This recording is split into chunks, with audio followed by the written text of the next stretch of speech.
It's time for Twig This Week at Google. Jeff Jarvis is here. Aunt Pruitt's sitting right next to me. I hope he doesn't punch me. And Stacey Higginbotham is here. We will talk about the EU saying Google's ad model, it's kind of illegal. The revolt at Reddit, it's getting worse. And Congress decides AI doesn't deserve Section 230 protection. Did it ever have it? It's all coming up next on Twig. Podcasts you love. From people you trust. This is Twig.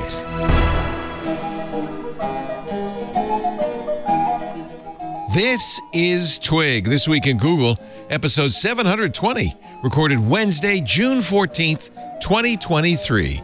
Beyond Baby. This Week in Google is brought to you by Fastmail.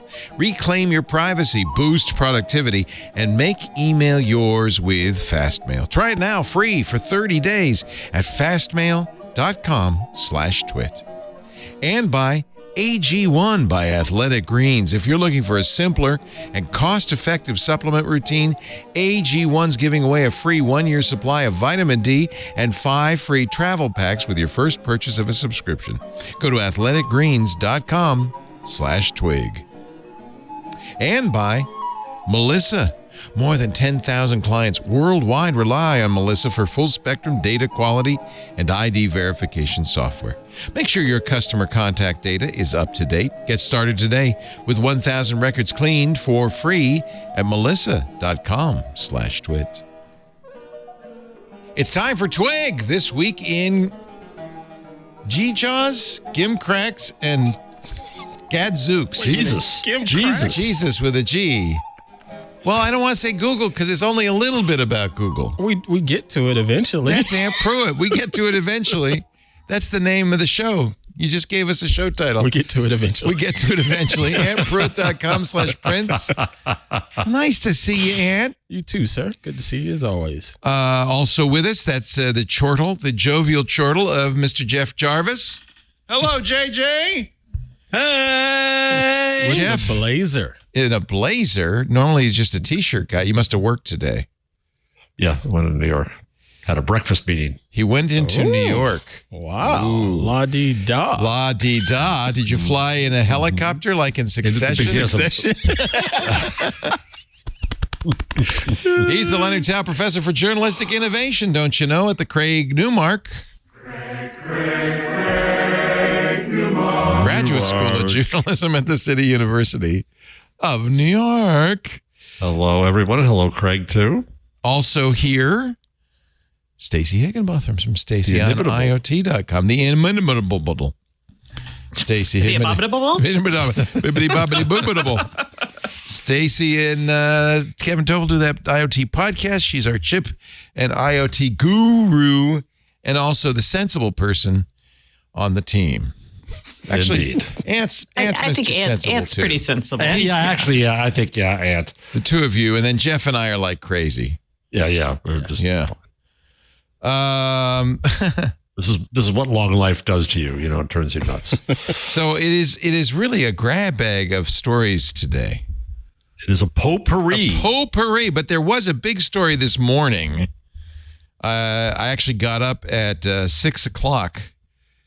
Or more like 5:30, because I read this story and I leapt from bed saying, "Oh no!" Tell me you were dressed. Tell me that, please. I was dressed. I was fully dressed.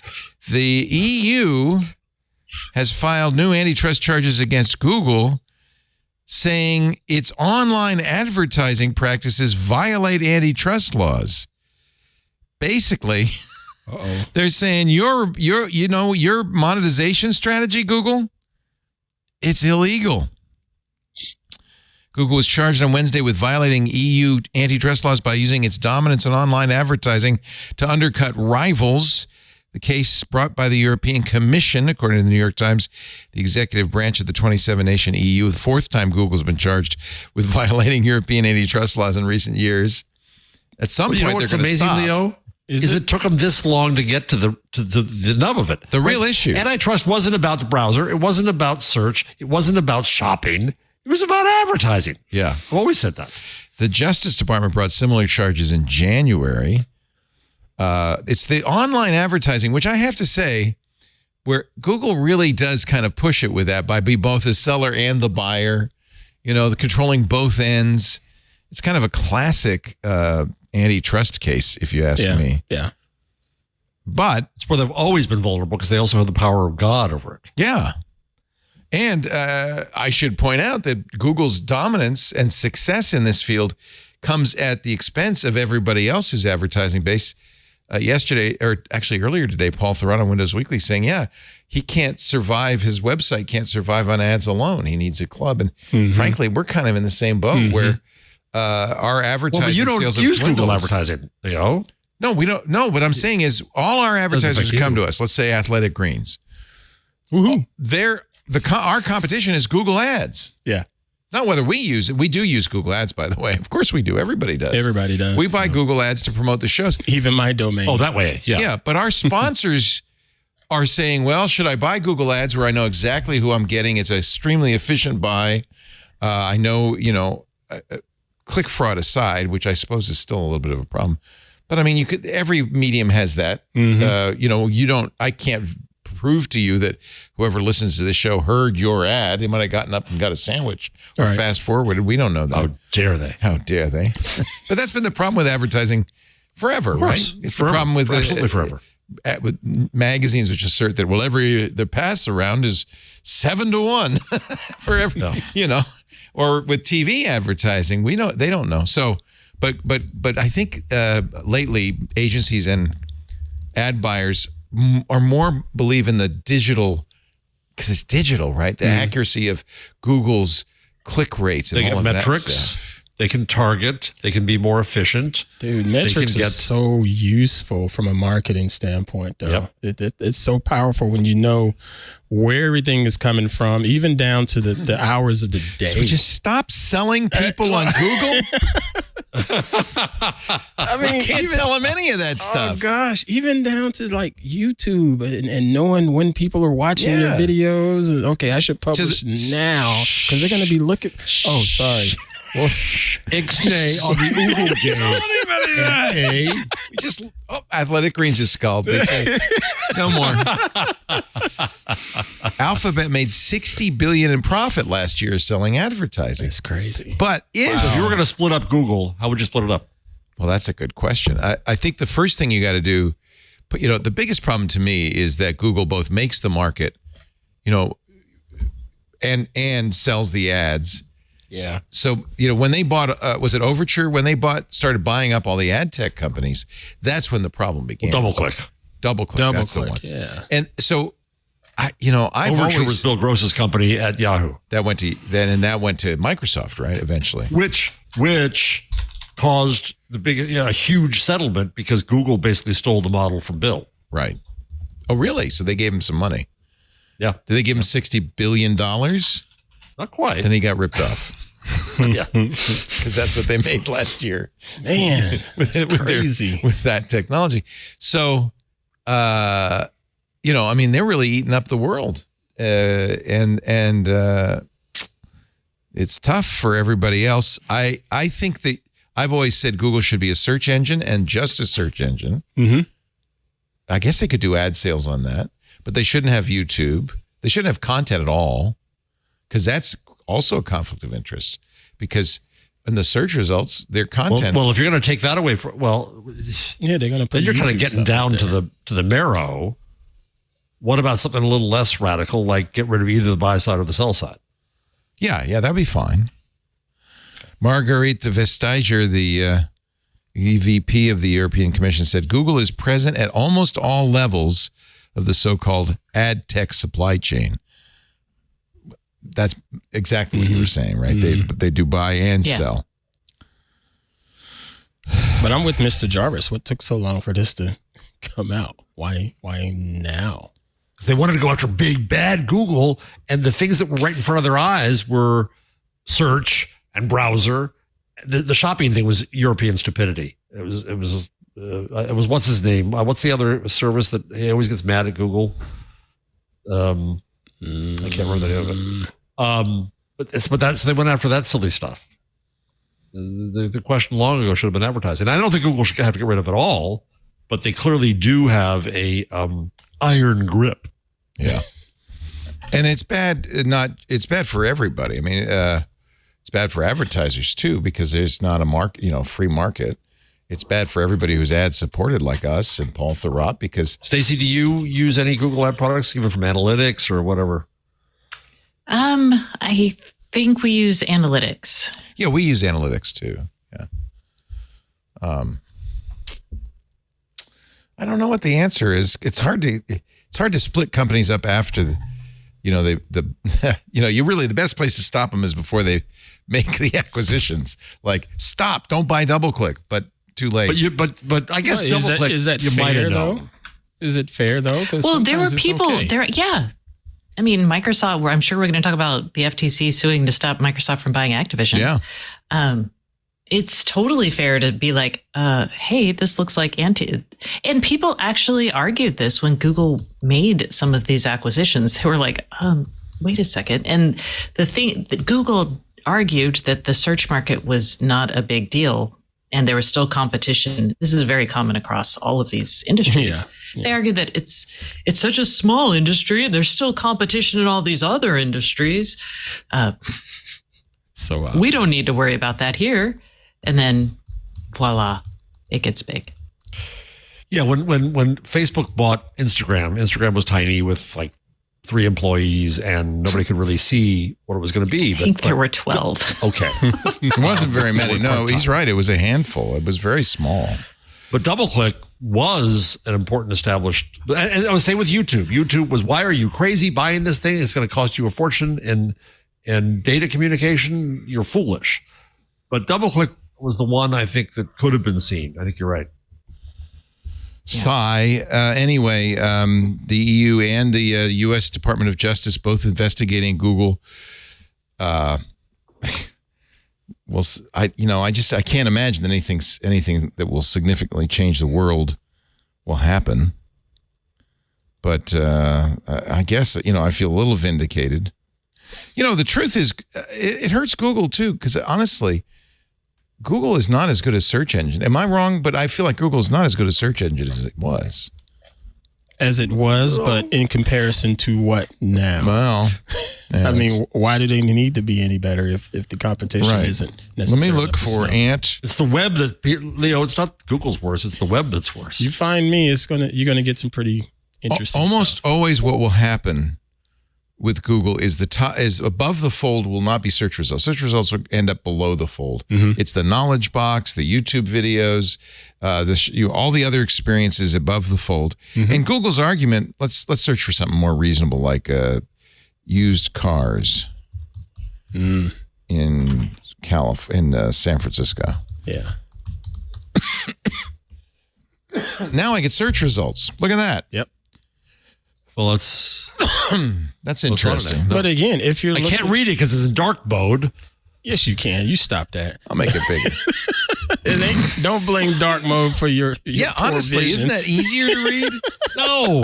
It hurts my eyes. Not. You need to get better magnification on your readers, Mr. Jarvis. Rock and roll music. What should I search for? Gutenberg did not publish on black paper with white ink. Gutenberg published on white paper with black ink, and that's the way God. There ain't Gutenberg no paper here, dude. Where's the paper and the ink?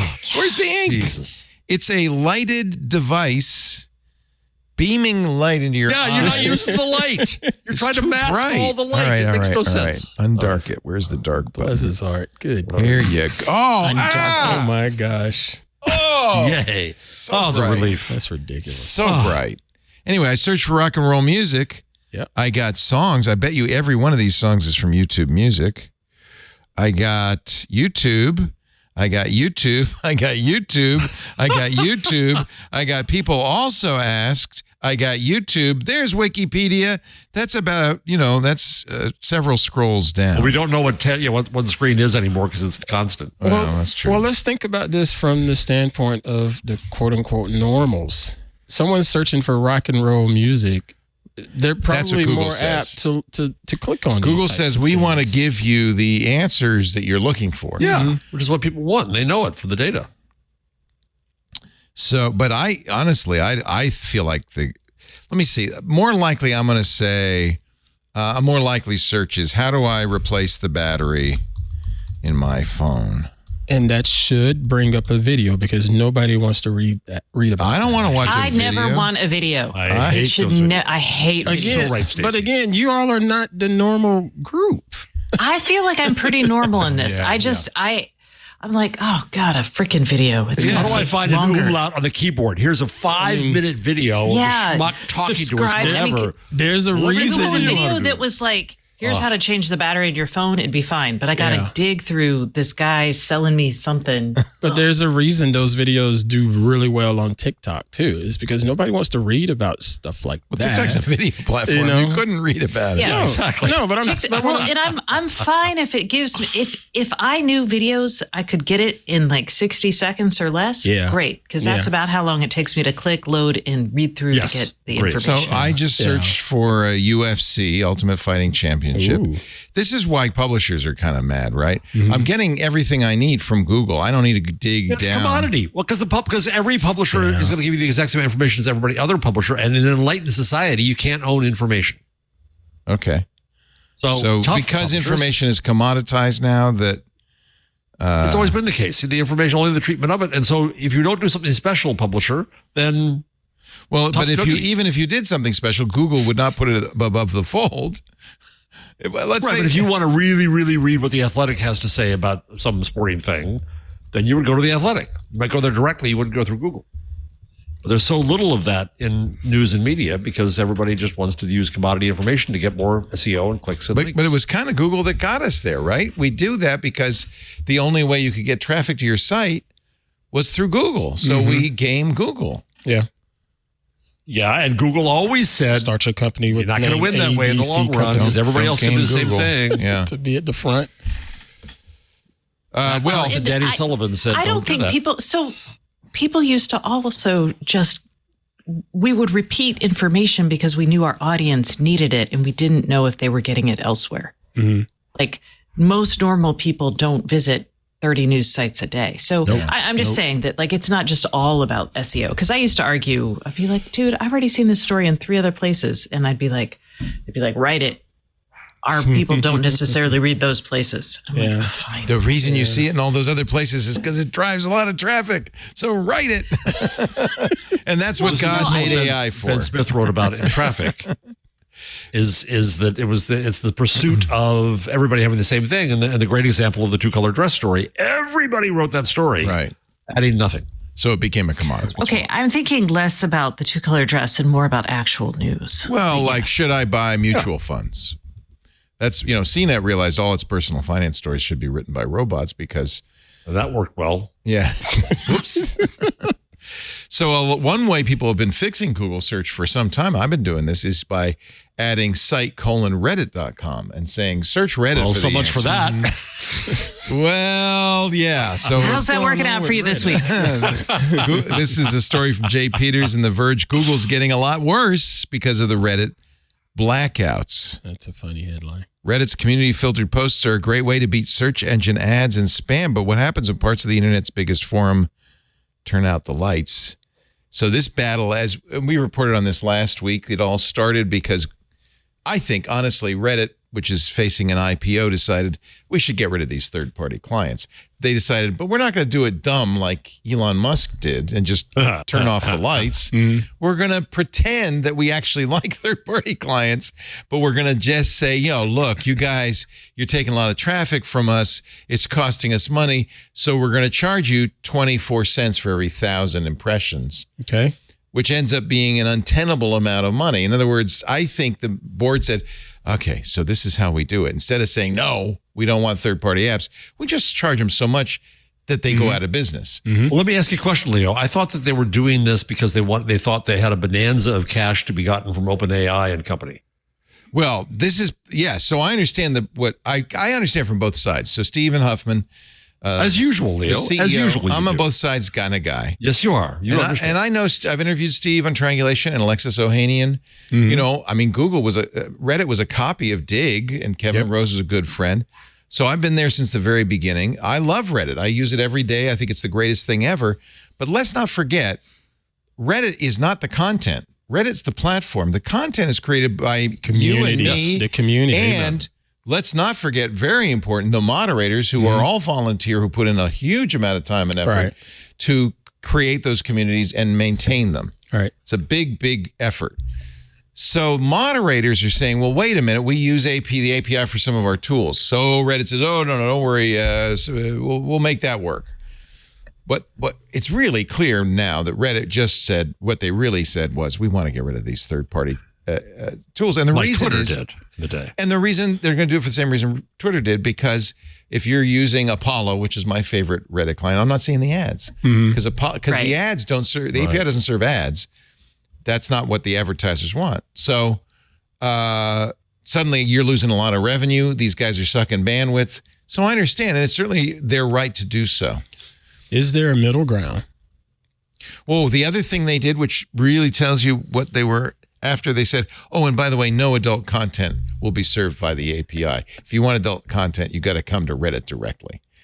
Now, I don't know. They know how much that drives traffic. That's but my a guess is lot of money, dude. It's a significant amount of That's a traffic. lot. And once again, you could make the case that the adult content posted on Reddit is really just stolen from adult film studios. Yeah, I mean, services. it's stolen That itself. is copyright theft. Yeah. Yeah. Not that I've ever seen any of it personally, but I'm told that's the case. I put it in the rundown. EFF had a really good piece about what Reddit has done right and what Reddit did wrong in this case. I would say it's within their rights to do what they're doing. Yeah, but Their mistake is in misunderstanding how deeply Redditors would feel about this. In fact, Because they're the ones who create the value. yeah. right. In fact, there was a memo that Steve Huffman circulated with Reddit employees saying, look. He said a couple things. One, don't wear your Reddit gear outside because people are mad. Mm-hmm. You think? Two, You think? Two, don't worry, it's going to blow over. And then, of course, somebody leaked it to The Verge, and that really incensed. Famous last words. Yeah. So the original boycott was supposed to be Monday through Wednesday, supposed to be over today. But a number of big sites, r/r music, r/iPhone, said, no, we're dark forever. We're going to move, or we're going to something. We're just going to, oh, thanks a lot, Steve. We're going to go dark now. Mm-hmm. So now Reddit is a shadow of its former self. I have to think its IPO is jeopardized. Here's what Reddit got wrong. This is from Rory Murr writing yesterday at the Electronic Frontier Foundation. After weeks of burning through users' goodwill, yes, Reddit is facing a moderator strike. That's what's really going on. Because we users aren't necessarily boycotting Reddit, but the moderators are the ones who keep the content up there. Mm-hmm. And an exodus of its most important users. It's the latest example of a social media site making a critical mistake. Users aren't there for the services. They're there for the community. We're not there for the platform that Reddit provides. Mm-hmm. We're there for the content that we provide. Amen. The conversation. That's everything. Yep. Building barriers to access is a war of attrition, says the EFF. I'm sympathetic. I understand they need the revenue. It's expensive. They've never made a profit.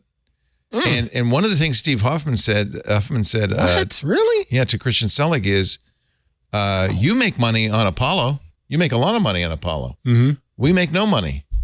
So is that fair? Yeah, I get it. Business is business. But again, I still wonder if there's some type of middle ground that could be put in place for the community, because charging that amount of money and just sort of putting people out of business is one thing, but Cory Doctorow would say we are in stage 2 in certification. Oh boy. Oh boy. He's back. Well, and I think, one thing the EFF piece says, which I think is so important, is that we know that content moderation at scale is impossible. Pache Mike Masnick. Yep. And so what Reddit did that's so important is to descale conversation down from Twitter and Facebook, put it in the hands of each community, make that work. But it only works if you respect the labor, mostly free, of the moderators and the contributors. When you act like you have the value and they don't, they needed to find a way to share that value with the moderators and with the contributors, then they would have had aligned interests. Okay, fine, charge a fortune to other people because we're gonna benefit along the way. I'm no developer, but is there some sort of way to have like a fingerprint or a blueprint when it comes to API connection? Yeah. Everybody who uses the API has a API keys, right? That's unique to them. That's what I thought. So why couldn't there be some type of middle ground in place where only this subset of keys is the quote unquote allowed group for this rate, and this group of keys is the allowed group for the other ridiculous gazillion-dollar rate? Well, who are you going to choose for the Well, I mean, your moderators, like, the ones. The moderators will be able to use their tools for free. They're not the moderators. Well, I thought are not, they said that they're still going to get charged. Not the moderators. I think it's all aimed at the third-party apps. Because didn't they say some of the moderators were using tools? LLMs. Yeah, initially the moderators were very upset because their tools, they thought were going to be charged by the API. Oh, okay. Updates from Reddit. Moderator supports and resources. This is the Reddit post on this, and it's my understanding that they're gonna, the theory is that moderators are volunteers. Mm-hmm. They should be paying zero. Mm-hmm. They're giving free work. And I think that's essentially what Reddit's saying is, oh, no, we don't mean to charge you. It's really all about the third party clients. Christian Selig, who created Apollo, will be on Tech News Weekly tomorrow. So watch tomorrow. That'll be very interesting. Oh, that'll be good. Go ahead, Stacey. No, we just keep building community or decentralized or kind of mutual aid models for the internet because it's so easy to do that here because you can build such large communities and tailor them for people cheaply. But we're building it in a capitalistic society. So those are absolutely in conflict. So what happens is when you build your decentralized, your cooperative community up to a certain point, you attract investors. And if you take those investors, you get to get bigger, but then you also have that fiduciary responsibility. And we see this play out again and again. And some people actually game it. Like, I mean, if you look at like Facebook's growth strategy, it was all about building this kind of cooperative community and then monetizing it. But I think there's genuine cases where this happens. And I don't know how we get around this, or if we just keep, building up new cooperative communities. And then, because eventually someone is going to take the money because it's too good. So, we just might always be running here. That's why people propose federation and decentralized networks, because then there is no central place to monetize. Mm-hmm.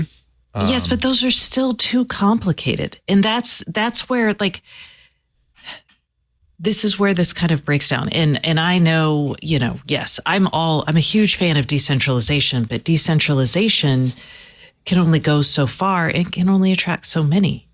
Yeah, I mean, there is, as we talked about last week, there's Lemmy, which is a Fediverse version of Reddit, which it doesn't even have a mobile platform at all. So it's not, but it does have an API activity pub. So I guess you could write mobile apps. Somebody may be doing that right now as we speak.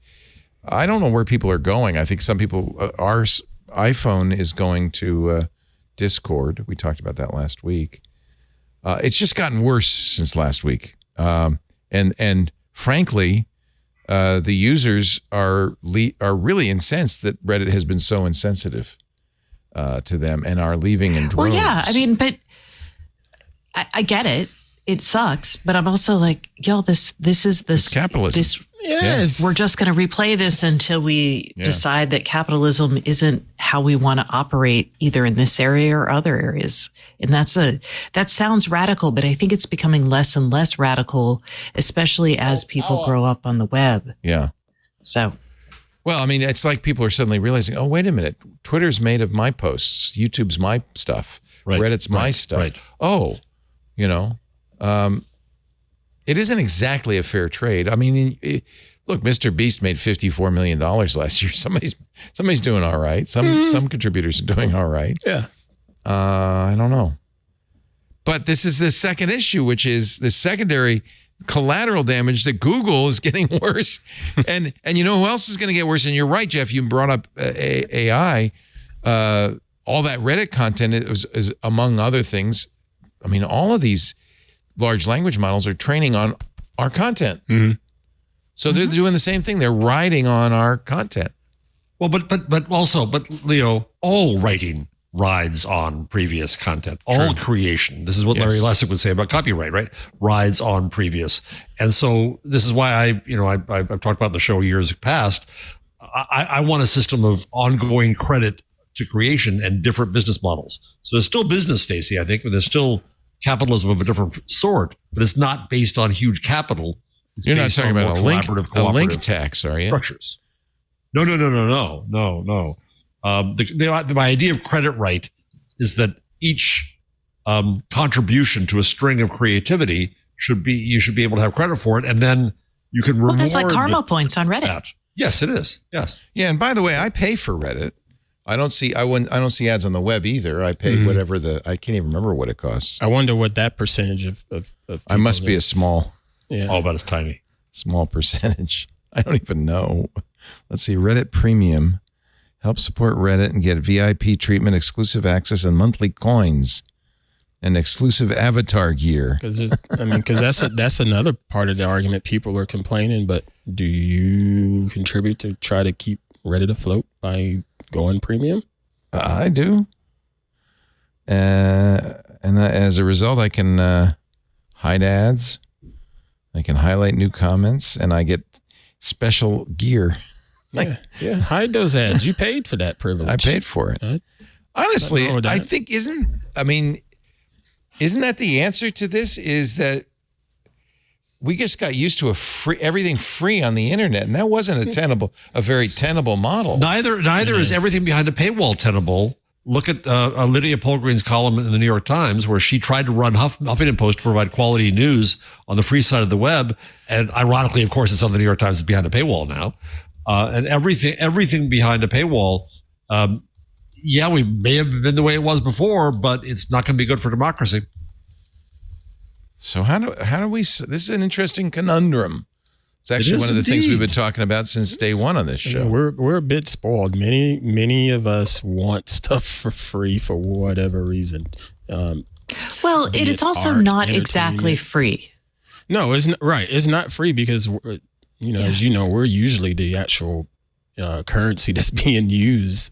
Always been the case in media. You always your media was always subsidized, Dan. Right. Always subsidized, right? Somehow or another. So it's not new to the internet. It's in fact just an extension of the old way. Right. Here's a Felix Salmon piece in Wired in 2011. Why the New York Times will lose to the Huffington Post. That aged like milk. Nothing dies on the net, does it? Oh, dude.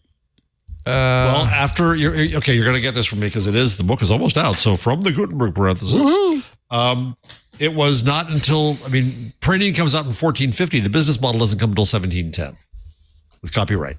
And that idea of content as property was not to protect the creator at all. It was to create a tradable asset so the writer could sell their work to someone who could in turn be secure by trading it on.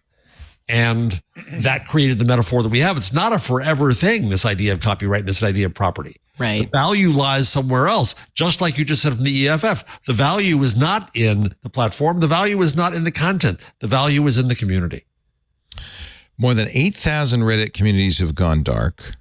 Wow. Out of how many? Do you have any idea? A lot more. If you go to Reddit, you might not even know there's something going on unless you say, well, wait a minute. About half of my communities that I spend regular time on have gone dark. Yeah. Wow.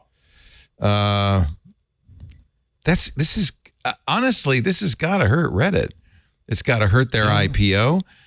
Steve, this may pass, but it's not going to pass fast enough not to be a problem. Well, look what the public market did to Twitter. Yeah. It wasn't pretty. And so now it's basically happening to Reddit before they're even public.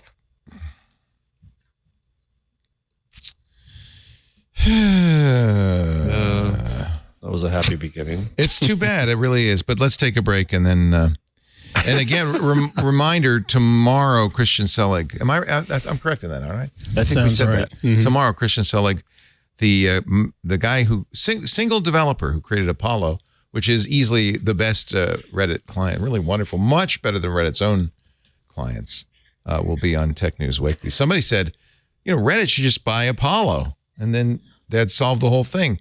Another person said, what are you talking about? Google should buy Reddit. Run it for free without ads because they're getting such value. Okay, out of it. why would Reddit buy Apollo? What would be the play there? Well, yeah, you would not buy them to shut it down. No. You don't buy it to shut it down. They're stealing your ad money. It. You buy it to put ads on it. Yeah. Twitter and TweetDeck. Yes, what Twitter Bill did Gross was tried to buy TweetDeck. That's right. And Twitter said, whoa, we're going to control all this, and we're going to start shutting down the APIs. By the way, that's when Steve Huffman got really pissed off with Christian Selig, is when Christian said, well, if you want me to pay you $20 million, why don't you buy me for 10 and we'll call it a day. Right, because you're going to make more. We'll call it a day. And Steve Huffman thought that was insulting. He was pissed. Really? He said, well, we can't do business with this guy. Yeah, he got pissed off. So it's the whole fine thing to is use hardball tactics if you're the big guy. They would have won in the end. Yeah, exactly. Let's take a little break. Come back. Lots more horrible stuff to talk about. It's, we talked about Google. It's the internet. This was a Google story all through and through. Boom. 34 minutes and 19 seconds at Google. All right. I just want you to make a note of that. And no more the rest of this day. There. No, there's a change log. There's actually a lot of Google stuff today. There's an IoT angle in Google today. Yes. Stacey Bate. Oh. Stacey Bate. Yeah. That's what we call this show, Stacey Bate. We've hung waffles from all around the table, and we're hoping a wild Stacey will appear. Oh gosh! Our show today. She thought you were going to the commercial, so she's already muted. She's already waffling. I know. Yeah. Our show today, poor Stacey. We really put her in a pigeonhole. She's really in a. Our show, of course, you punched me for her yesterday. I mean, last week. I'm still a welt. I plead a fifth. That was a great thumbnail for the show. Yeah, it was. Ant punching Leo. Our show today brought to you by Fastmail. I have been saying for a long time, if email is important to you, pay a little bit for email so you get good service. Because if you're not paying for your email service, if you're not the customer, you're the product. Make email work for you with Fastmail. It's what I use. I've been using it for more than 10 years. It is my email provider. I love Fastmail. I use it, and I am a power user. I use it to host my websites. I have a whole bunch of domains. The email goes through Fastmail. I go on and on and on. Fastmail's amazing. You can, and by the way, set up a new Mac, didn't install an email client. I thought to myself, why am I doing that? I'll just use the Fastmail web interface. It's great. It has colors and custom swipes and yes, night mode, Jeff, or not. Go either way. Fastmail now has quick settings. From the quick settings menu, you can easily choose a new theme, switch between light and dark, or should I say between dark and light. Change your text size without leaving the Fastmail screen. Quick settings will also offer options related to the Fastmail screen you're viewing. You can create a new masked email address. Oh, let me tell you, that's so cool. If you're using one of the big password managers like our sponsor Bitwarden or 1Password, you can actually create an email address that's unique for every website. So not only is the password unique, the email addresses, it all goes into your Fastmail inbox, but it kind of hides who you are and it gives you another layer of security. That's a nice feature. You can also, in the new Fastmail interface, choose to auto-save contacts, which I do. Choose to show public images of senders from external services like Gravatar, which I do. I love seeing those little avatars next to your email so I know who it's from. Honestly, the web client has gotten so good. It's as good as any desktop client, better. Set default reminders for events. I love Fastmail so much I use it not just for email. It's my calendar and contact service. I don't use iCloud. I use OneDrive. I don't use Outlook. I don't use Microsoft Exchange. I use Fastmail because it's private. It's secure. There's somebody on the other end of the line that's great support. And it works just like all of these to synchronize with all of my systems. So my calendars live on Fastmail. My contacts are on Fastmail. And I have some great Fastmail settings. For instance, if you're in my contact list, I set up Fastmail so that your mail goes to a special mailbox because I know you. You're sending it to somebody I know. I love this. You can add or buy a domain through Fastmail. They'll set up all the records for you, so it works immediately.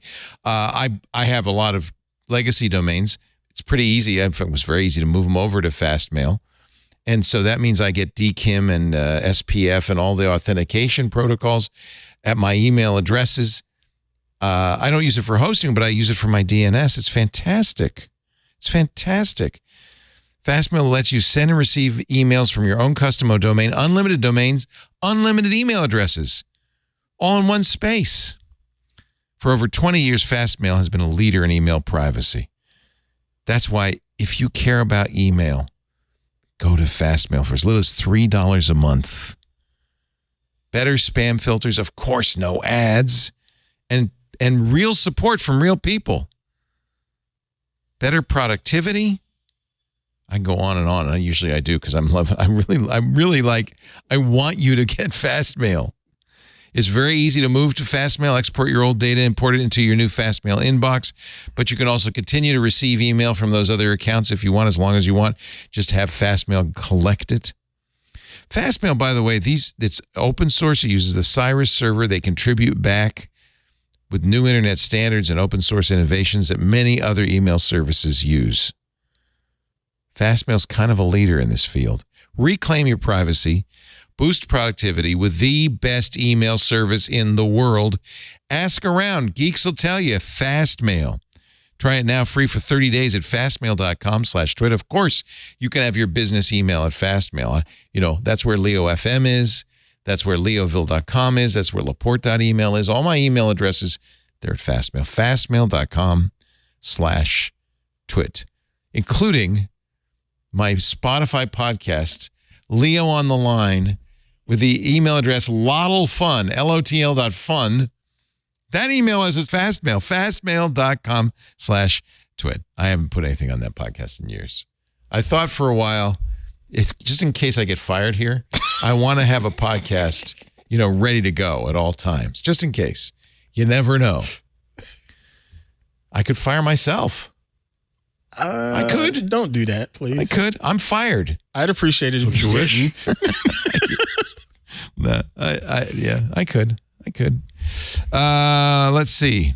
Should AI have Section 230 protection? Josh Hawley and Richard Blumenthal. There's unlikely bedfellows. What a combination. Mr. Blumenthal, if you're agreeing with Mr. Hawley, you might want to look in a mirror. They have introduced a new bill today that they shared exclusively with Axios. Okay. Well, I'm reading it on Axios's page. It's saying that they're pretty clear about the purpose of the bill. The name of it is the No Section 230 Immunity for AI Act.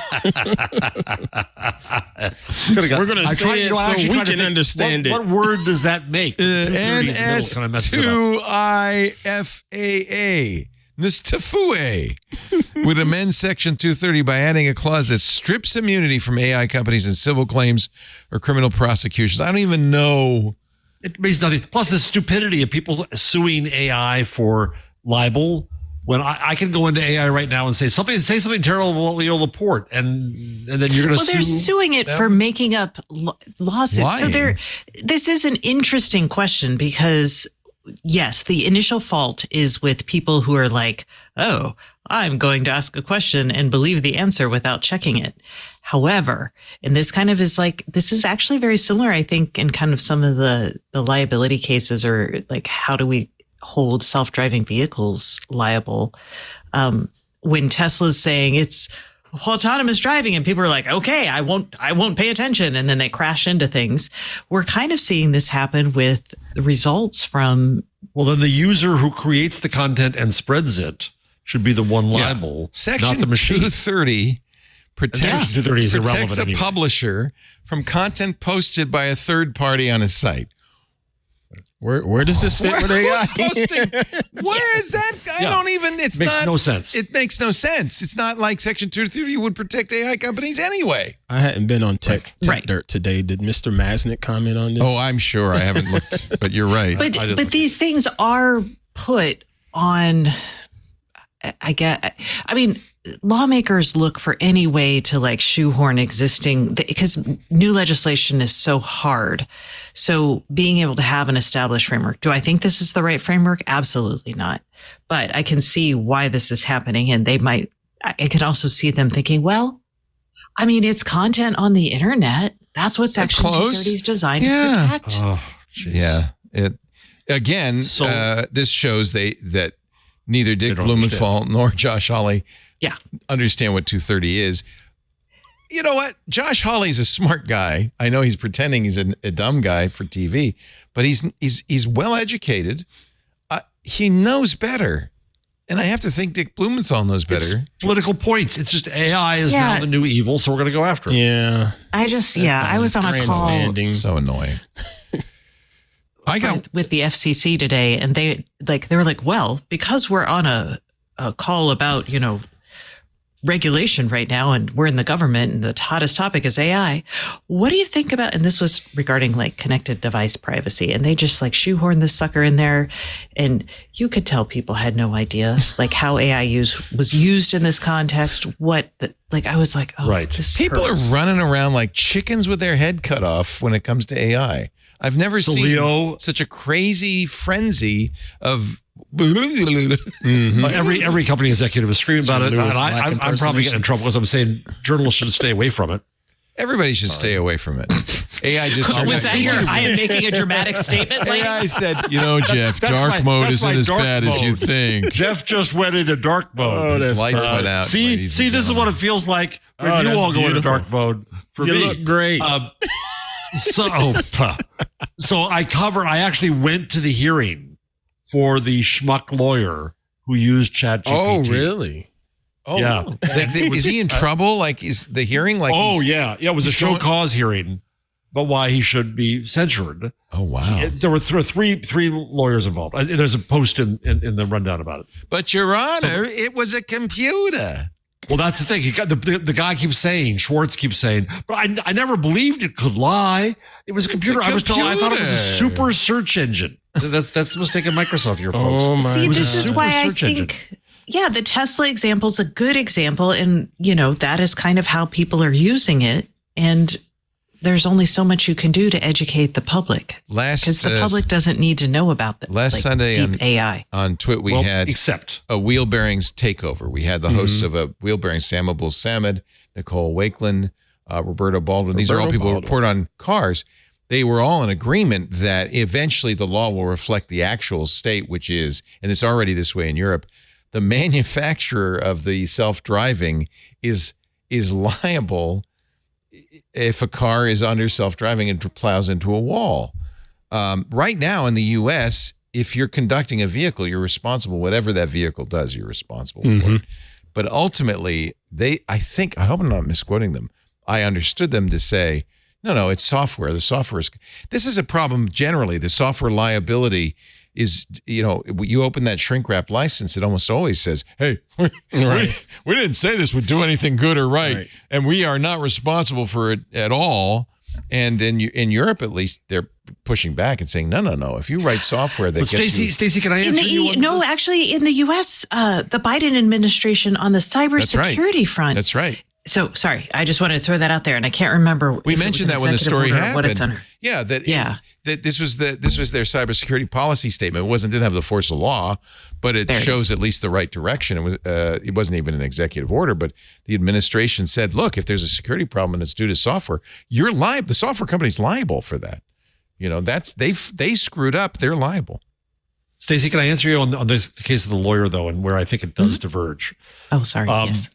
Because the attorney kept saying, I'm sorry I did this. I didn't know.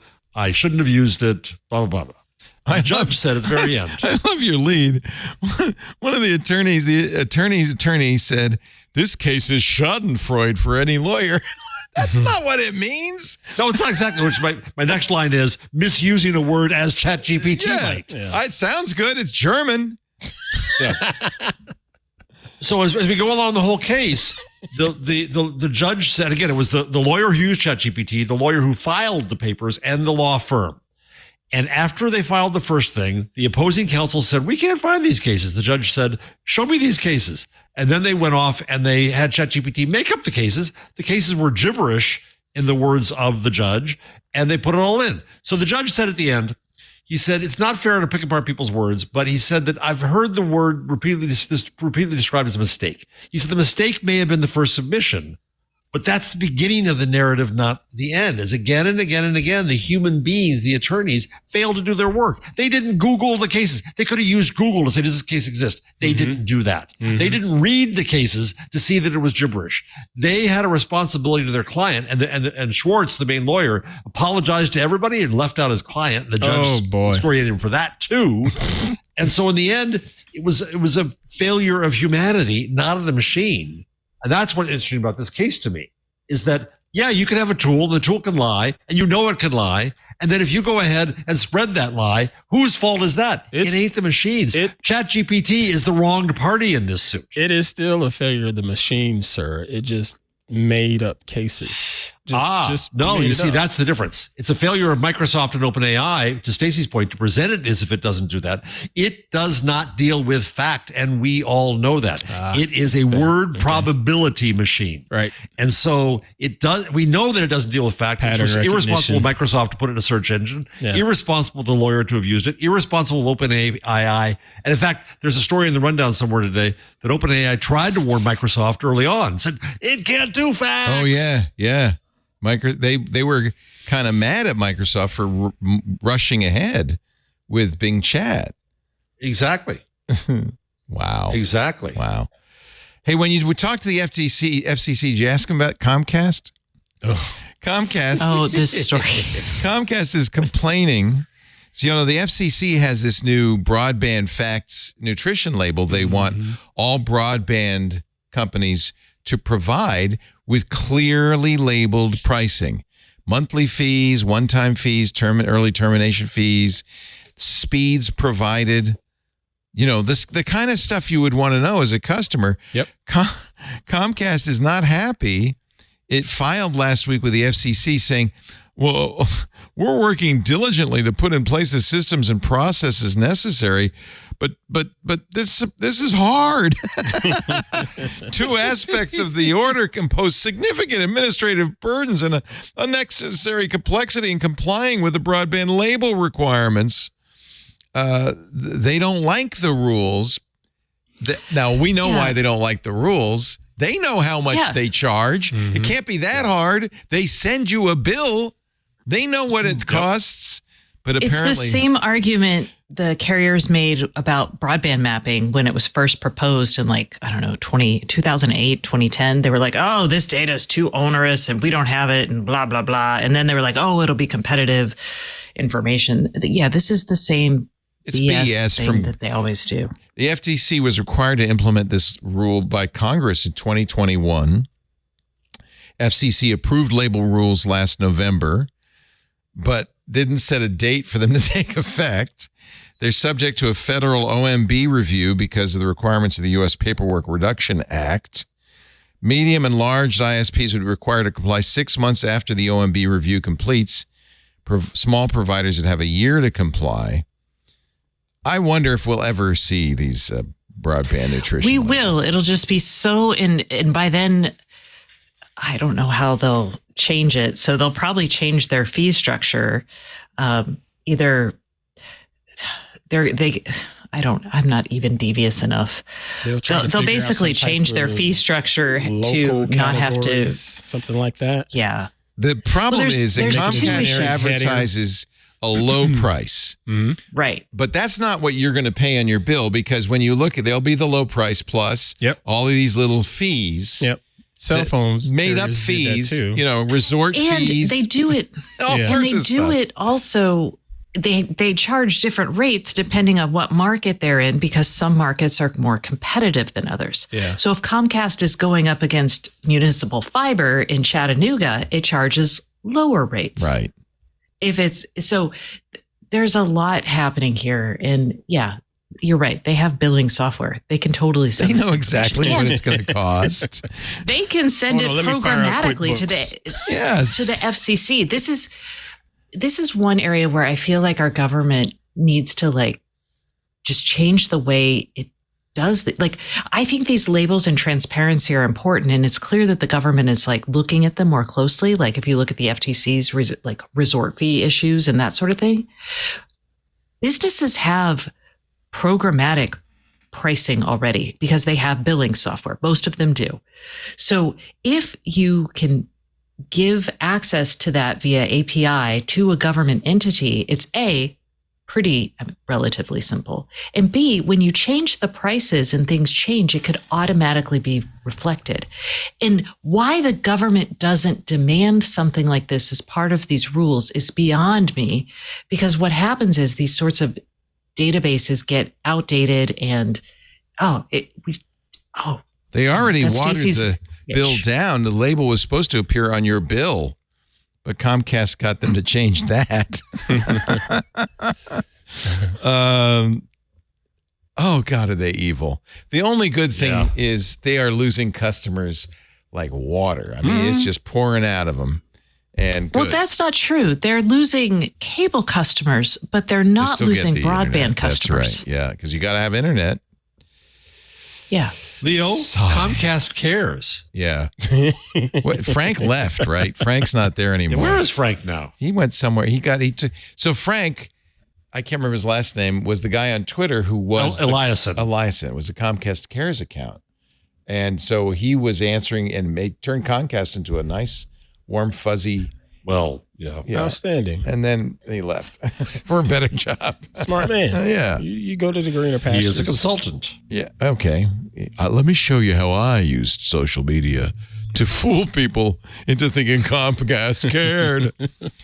Music companies are. He was probably someone. I mean, he genuinely did care. I think he genuinely was trying to. Yeah. But it was kind of an uphill battle. Good on him. Yeah. Music companies are now suing Twitter for copyright violations. I think they're protected by 230 again, but we'll see. The National Music Publishers Association alleges Twitter violates the copyright of songwriters by using their music on its platform without permission.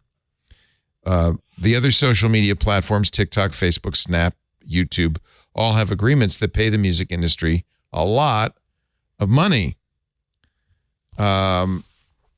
These companies are seeking $150,000 for every piece of work infringed. Yeah, good luck getting that out of Elon. Right. I feel like in this case I'm kind of on Elon's side. He's not responsible if somebody posts a song. Yeah. On Twitter, Section 230 protects him as long, and they need to be able to take it down, and they do, I'm sure. Even if they don't, they're still protected. But right? the labels are like, you should have something in place that's going to scan. They want content ID like YouTube has. But then you end up with false positives. YouTube said it paid $6 billion to the music industry last year. $6 billion. It's pretty amazing.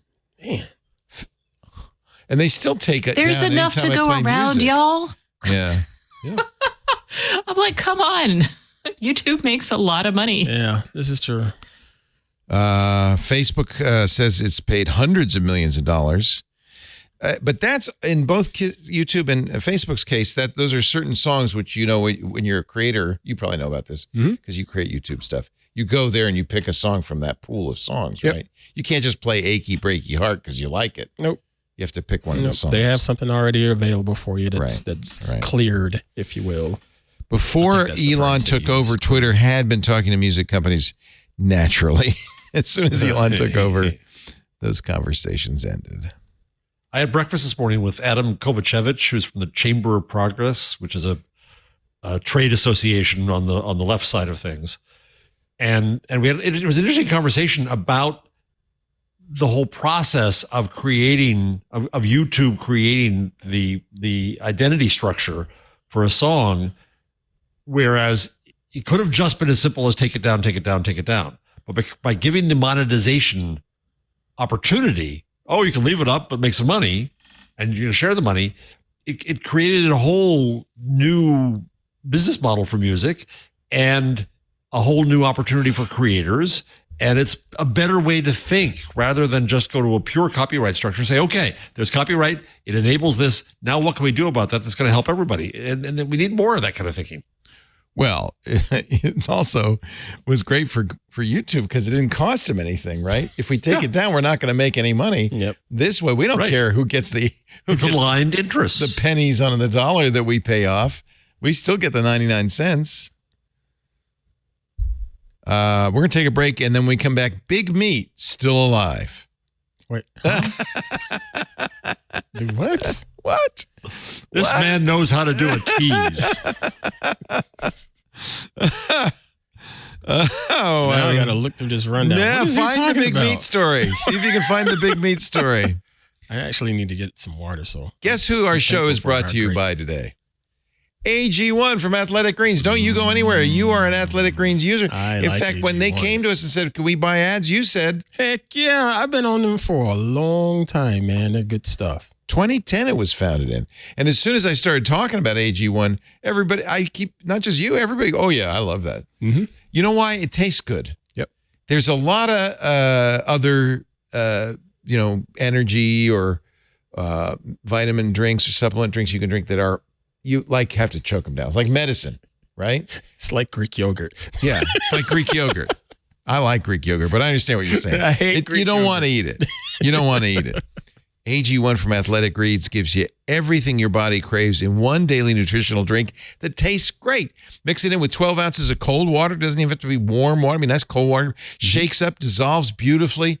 Tastes great. It's how I start my day. It's wonderful before I even eat anything because you know that 12 ounces of water also fills you up, which it's kind of a little secret. Yep.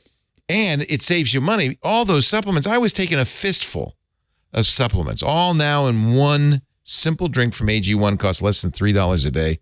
It saved me 3 or 4 times that much.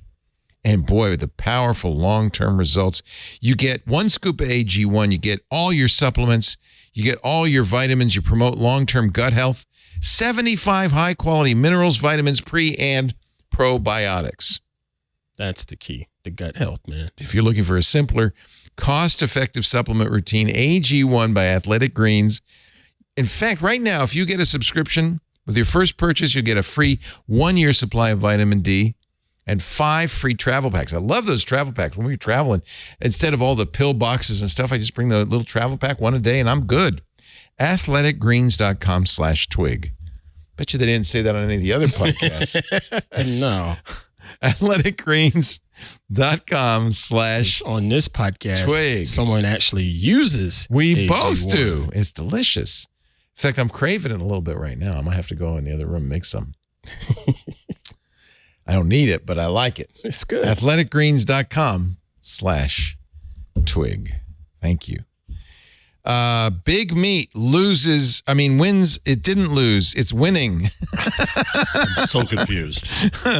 Well, it's a great article on Bloomberg about the fake meat, Impossible Burger and Beyond Meat, like how that was going to change the world. And You mean it's the edible NFT? yeah, it's the cover of Business Week this week. Turns out Big Meat is still in biz because people look at these, phony meats and they go, look at I don't even understand what those ingredients are. It's really highly processed. And we're being told now, highly processed is not good. Dude, I was telling y'all that when this stuff was coming out. You knew? Yes. I still haven't had any of it. I haven't tasted it. I don't know. Is it good? I tried the one Impossible Burger or whatever it was at Burger King or what have you. Yeah. And I get why people would like it, but no. But it's, dude. it's a test tube thing. Well, okay. Let us not freak out about test tube meat for a second here. Oh, It I'm is freaking highly out. processed proteins, and it is lab generated, and there's different ways of generating it. Some of them are generated in like yeast type products. Some of them are generated in other ways. So one of the things But- they realize is that the blood that drips out of your burger is like important. So that's called heme. Hemes. And yeah, so that hemes. they made heme with genetically modified yeast. They patented, this is the Impossible Burger, soy leghemoglobin. like hemoglobin. Okay. You were like doing like weird scare tactics that like influencers as opposed to being a man of science. Well, I I'm have to serious, tell you, it's man. worked Okay. because people have gone back to beef. You know what the ingredient Okay. is in a hamburger? Okay, Beef. no. Beef. Mew. That's what's in it. If we talk about Where's the beef? Where's the beef? Is it environmentally better, Stacy? Is it healthier for you? so here's the deal. You shouldn't be eating burgers every day. You shouldn't eat an Impossible Burger every day. Nope. I've tried many of the faux meats and I tend to only use them like if I'm totally like, oh, I need the feel of a sausage in a vegetarian dish. But the idea here is to help people who only eat meat or meat is an essential part of their diet, bring in plant and not use as much meat. And I think they have been successful in that way. So some people have switched from eating meat 7 days a week to maybe only doing it 5 days a week. Did anyone really think big meat was going to go away? Yeah. No. Well, No. the investors No. who put hundreds of millions of dollars into these companies Idiots. might have People thought are still so. buying these faux meats. Yeah. Okay. I don't know what they call them. I like, I mean- I'll get a quinoa burger or a, brown rice burger. Black bean burger. Communist. A black bean burger. Those are, I know Black what's bean in burger, them. great. I feel like they're good for me. They got fiber. I'm not killing an animal to eat it. I understand that. Mushroom burger. Probably eat stuff. sprouts too. I love sprouts. But not everybody's that way. Some people were like, I want and I think there's value there. And I think over time, this will only expand, especially, look at the price of beef and what's happening is people in other countries are like, oh, you've got to cull your beef herds because of carbon emissions. Right. We're going to start seeing real meat become prohibitively expensive in some places. And I say that time is now. even but here, thanks just to me. things like climate change. You're right. And this will be a substitute for people who really want that Have you- mouthfeel of a Have you ever burger. priced the dry aged ribeye at Whole Man, Foods? this stuff's, I'm It's telling more you, than gold. It's expensive, dude. It's $500 should an be. ounce. Part It of should what's be. I happening agree is with you. we're pricing in the externalities of these industries that have Right. historically even been subsidized.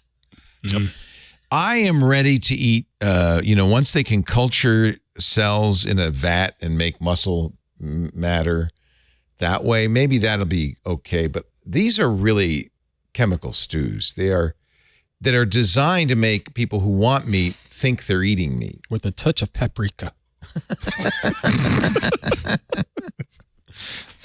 Anyway, Well, if that freaks the you. Business Week Okay. story. The Business Week story is really that it hasn't done that well. Although some have said that's because the big meat, actual meat, is doing everything they can to suggest that these fake meats are somehow unhealthy or full of chemicals. Yes. Yeast is around us all over. It's a fungus. It's Yep. and some of these others are made with like And mushrooms. it's delicious. Yeah. So yeast is not like a weird scientifically chemical stew unless we think, we're chemical stews if you look at it that way. That's true. Yeah. That's a good point. Well, I just put in the chat Walking meat that sacks. synthetic human embryos have been made. That's For the next- eating? No. I don't think I'm against it. I'm just going to say I'm against Yeah, it. just Yeah. yeah. Would have made up. Maybe yeah. the Democrats want that, but not me. I'm just kidding. I'm just teasing. Where'd you put that? That's in the chat. which in chat? the- There's many The chats. IRC chat. The IRC. You put that in there, huh?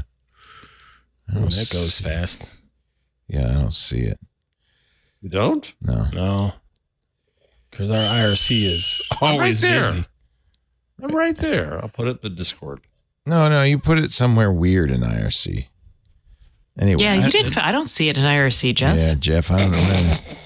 Jeff, do you not know how to work the IRC? 1823. Jeff Jarvis, from fake meat to fake embryos, : I see it. 23. I see it in the Discord. Discord. Okay, well, that's I don't see it in the Who chat. is it? I don't see it in IRC. Probably because he won't. Yeah, use I don't dark see it in mode. IRC. Well, it's a dumb story anyway, so forget Oh, it. Scooter X is like, which IRC channel? Maybe Synthetic just human someplace we're embryos not. created in groundbreaking advance. Oh, this is just begging to get, picketed. Yeah.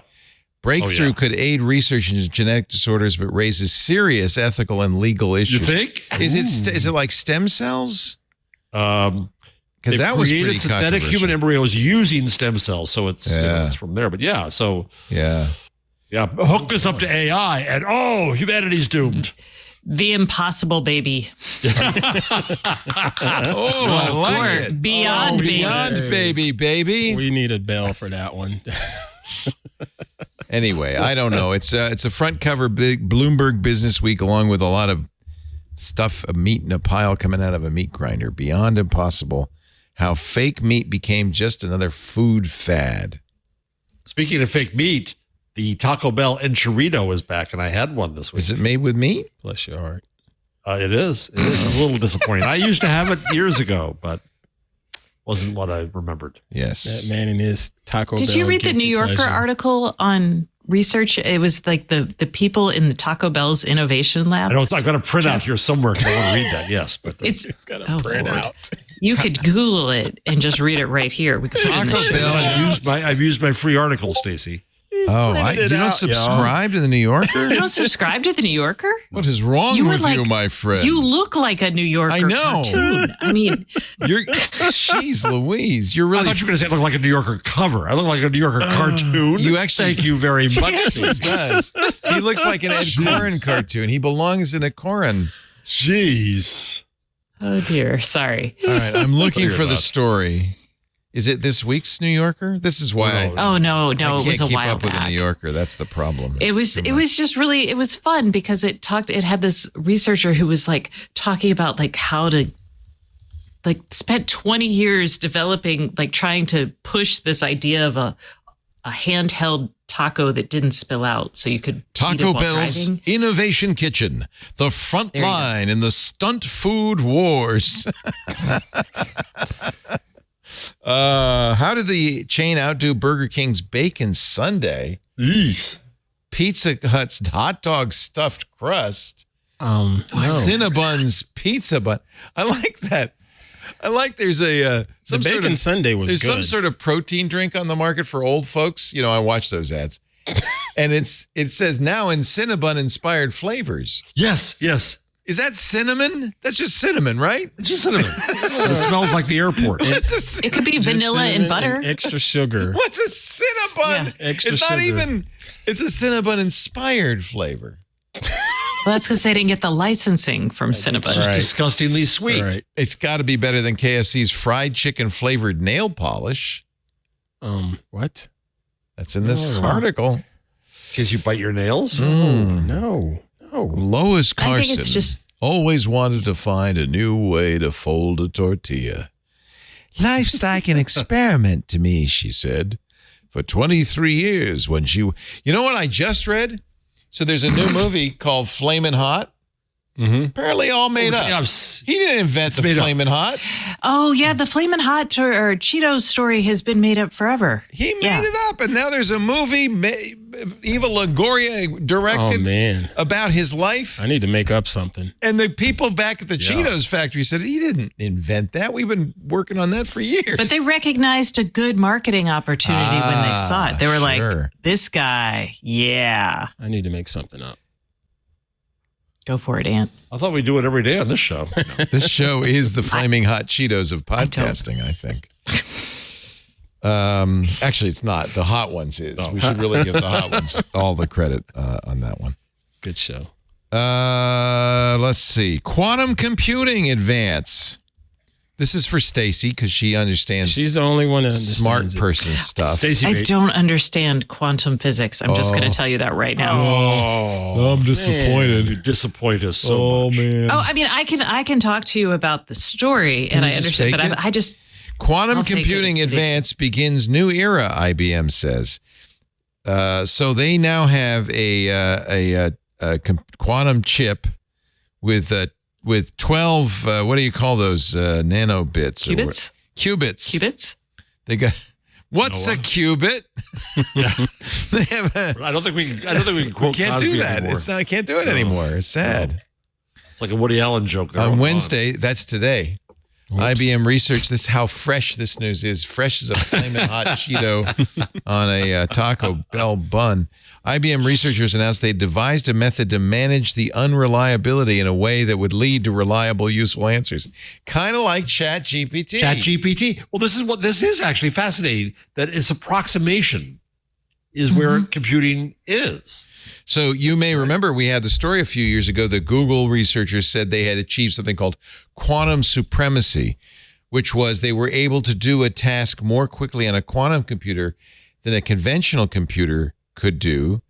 The Google researchers said they did in 2.5 minutes something it would say take a regular computer 10,000 years to do. That's been somewhat debunked.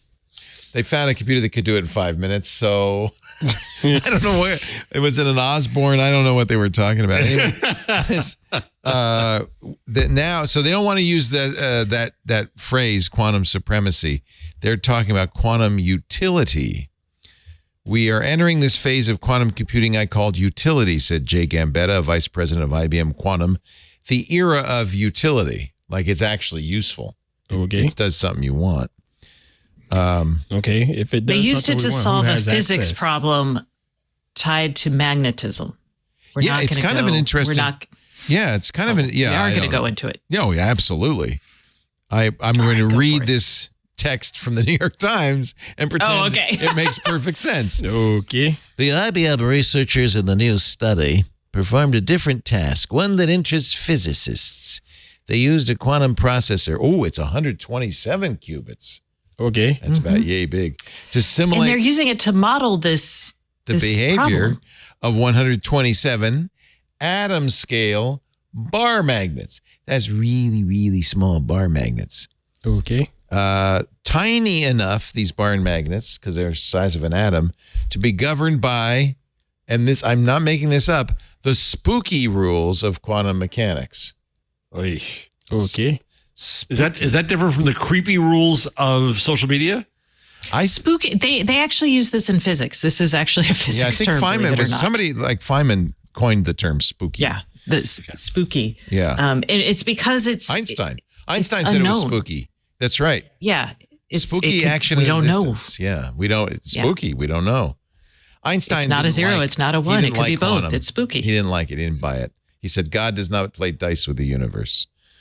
But He was wrong. he was wrong.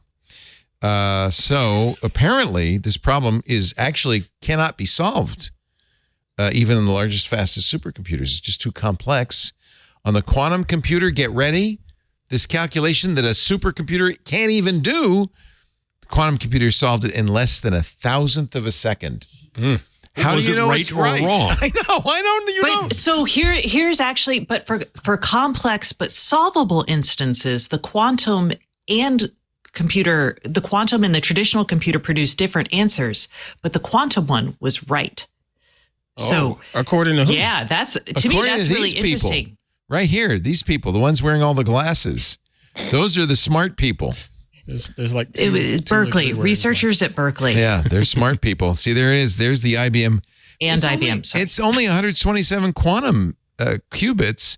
Qubits. But why is this? It's giant. That's a lot of It's bigger than a qubits. room. It's a lot of qubits. Yeah, that's actually significant. Well, because like to keep things in quantum state, you have to like if you're going to isolate things in a quantum state, you need to pack it. It needs to be vacuum packed, or it needs to be kept really cold. There's like lots of things because they want to fluctuate, and we've got to keep them stable and make them fluctuate in constrained circumstances. So it takes a lot of physical, like actual power, like power consumption to keep things cold, but it takes a lot of energy to keep something that wants to change stable and then change it only when you want it to. So anyway, this is a fairly big breakthrough, I'm told. Did you know that if you took the tight end and had him run just maybe 2 yards outside of the linebacker and stop right in front of the free safety, that'll allow your split end to go over the top on the post route, and you can hit him at about 20 yards down the field. Dang. Did you know that? How fast did you figure that out? He is I a feel- quantum computer. That's what it what it sounded sounds like like y'all to were me. saying to I me. thought I explained it really well. What the hell are y'all talking about, man? Anyway, New York Times says a new era has begun. Can you feel it? Sure. Sure. I'm sorry, Mrs. Higginbotham. I just don't get No, that it's stuff. okay. I was trying. I now understand football, though. I have to say, something clicked. I still have no idea. Something about tight ends and. Let's see. For the first time ever in the first 5 months of this year, wind and solar generated more power than coal in the U.S. Yay. According to Scientific American. But the guy who wrote this, or I guess he's quoting Andy Blumenthal, an analyst who tracks the industry at McCloskey. You might be curious what Andy's thoughts about this are. From a coal perspective, it has been a disaster. The decline is happening faster than anyone anticipated. That's my West Virginia accent. That's so good. It's not good. Your It's not accent. good. Coal is in deep trouble.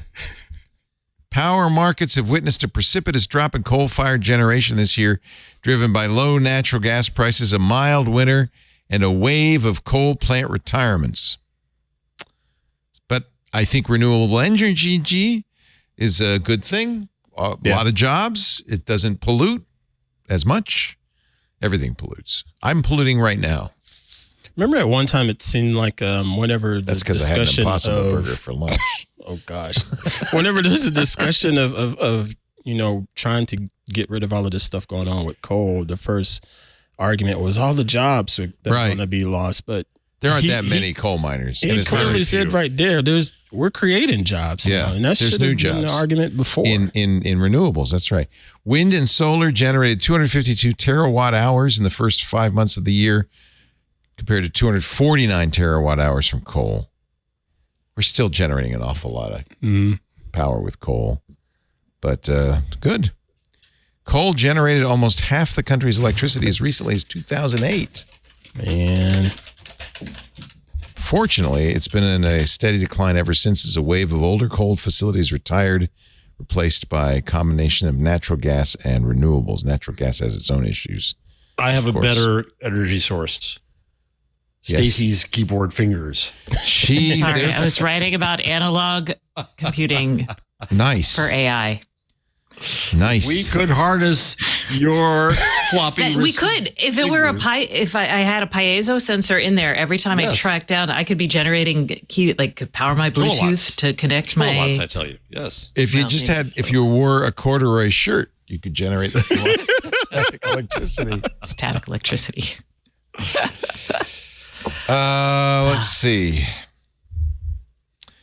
Google is finally going to launch. Actually, this one's up your alley, Jeff. It is. Its long-delayed news showcase product this summer. Company. So what? This was kind of a response to the whole snippets and link text. Yeah, it's Google says we're not going to pay for content for search and that kind of stuff, but we're going to, like YouTube. This is the problem, Leo. You said that they shouldn't own YouTube. They shouldn't have content. Well, the publishers pushed them to say, pay us for something. Google wasn't going to pay them for the old thing, so they created a new product, Google Showcase. They have 150 publishers in the U.S. who are up there. They're going to pay them some buckets of money to go away. But at the same exact time, the News Leaders Association is once again lobbying to get the JCPA, the Journalism Something Protection Act, passed. California is about to pass their version of this, in which they're going to. So the publishers, on the one hand, are saying, "Thank you, Google. I'll take your money and put it in my pocket." On the other hand, they're saying, "Kill Google and make them give us even more money." And I don't know what's going to happen here. Wall Street Journal says News huge Corp problem. has reached a global multi-year deal with Google. Combined annual revenue of more than $100 million. New York Times deal with Google will pay $100 million a year over 3 years. Is this going to be a news product like Google News? I mean, we already have Google News. Is this going to be It's like? pretty much. I think it's pretty much that. It's just it's a showcase of these places, and I guess this means that I don't know. This is the one thing I don't know. If I read a Wall Street Journal story on Google, will I get it for free? It's a little Don't weird. they have deals with like Reddit, where if you're a Reddit user, you could go past the paywall and Sometimes, you know. So and could they Apple, do something I should like that? look at this because Apple has Apple News, which I pay for. And I think I get some Wall Street Journal articles for free. I pay for the Wall Street Journal, but let me just look here. Stop showing off your new computer. Let me just open up this fine, light 15-inch laptop that It doesn't make any noise. very quiet. It's all solid state. Hate you so Personalized ads in Apple apps. Okay, turn on personalized ads. I of was wrong. course. It's 1,000 publishers. That's a lot. They're not going to all make That's as a lot. much as we just quoted. Yeah, so here's a Wall Street Journal article. And yeah, I can read it on Apple News without ads, but Apple puts its own ads in there. So they must have made a rev They share made deal. a deal. Yeah, they license or a licensing deal. Yeah. I can look at the New Yorker, same thing. Oh, I'm wrong again. It's 150 publications in the news showcase. Google's also doing other nice things for 1,000 publishers. yeah, Google still has its news initiative, which invests Yes. in local news Though if organizations. JCPA passes, I think the news initiative would die. Yeah. And Google would say, okay, you get money out of Okay. us through baksheesh. You're not going to get money out of Yeah. us for charity. I mean, look, I understand everybody's desire is to save journalism. But saving some of these papers isn't saving journalism. Some of them are crap. You said it, not us. Yeah. What? Yeah, I mean, you obviously this is kind of your His subject. wheelhouse. Yeah, this is your wheelhouse. So Yeah, when I the mean- tight end, just explain to me that if the I put it in Discord. I see, I'm seeing it. Yes, it's very good. It's a great explanation right Yeah, there. right there. There. Oh, it's obvious. See, Y is the tight end. Yeah. And if Y goes across the field, Yeah. what should happen is this person here would follow Y. Yeah. And so you dump it behind to X right there. And then 20 the free yards down the safety is field. is See, pulled we off. just didn't get, Right. we Been didn't pulled off get by Anne's the finger tight end. pointing this Right. out. We had and the wrong then, camera. And then your wide receiver can catch the ball and Right. nobody's going to stop him. He's going to go right into the end zone. Else, if free safety goes to X over here, Then you pass and to that Y. leaves to Y. Because you got a tight end. So it's an option. tandem routes. It's a tandem route. See? TR, we call it. TR. It's a TR. It's a tandem route. I want to watch a football game Coach with you. You Laporte. can explain it all to me. When I was a kid, I had a loose leaf book, Frank Gifford Teaches Football, man. and it had a lot of Legend. these kind of diagrams in it. And I didn't know what it meant, but it was cool. And I had we used to play on the back lot there. It was in the, Oh in my the gosh. We playground. had the It was plays and fun. didn't understand them. Oh, No, but we ran them. somehow. Yeah. I'm doing a TR right now. Sorry for derailing us. I wasn't that interested in journalism anyway. So what are we going to do to Here, save here. Daisy's media allergy. What are we going to do? All right, let me do an ad. You know what? We could be out of here and having waffles before the sun goes down. Would you like to do Wait, that? what is happening? You know what? I'm not even hungry yet. Oh, well, let me then do the Google changelog. Wow. The Google changelog. Great stuff happening from Google this week. Google was happy to announce that Google Lens can now identify rashes and other skin conditions. Just point your phone at your lesions, and now This is really helpful, but I would not want to have been on the team that had to train it because Yeah. pictures of rashes are disgusting. Oh. The new Google Lens capability will search skin conditions that are visually similar to what you're seeing on your skin. The company notes search results are informational only, not a diagnosis. Consult your medical authority for advice. Please. Oh, Don't look. Don't look. Don't look. Scanning right by it. it. Thank you. Jeez. That was really gross. Okay, I don't want to know. You have atopic dermatitis. You know, a simple salve or lotion would help with that. All right, Google- so I have rosacea. How do I do this? Just let's see. Is it out now? Today. Just use Lens. Today it's announcing another. So yeah, use Lens on your picture of your warts. Google- I have PK. Oh, see. don't do that. I don't want to see that. That's disgusting. Dude, if I'm wearing short sleeves, you can see it regardless. It's not disgusting. I wasn't talking about you. I was She's talking talking about about- Jeff's nostrils.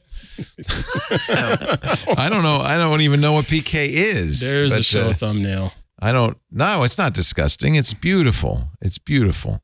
Oh, okay. Okay. Immersive the maps. Let's see. There's a bunch of stuff. Google previewed glanceable directions earlier this year to bring live trip progress directly to your directions route overview screen. This is worse than quantum computing. You'll get current ETAs, reroutes, and directions on where to turn without having to start Sorry. navigation. So it's navigation without navigation.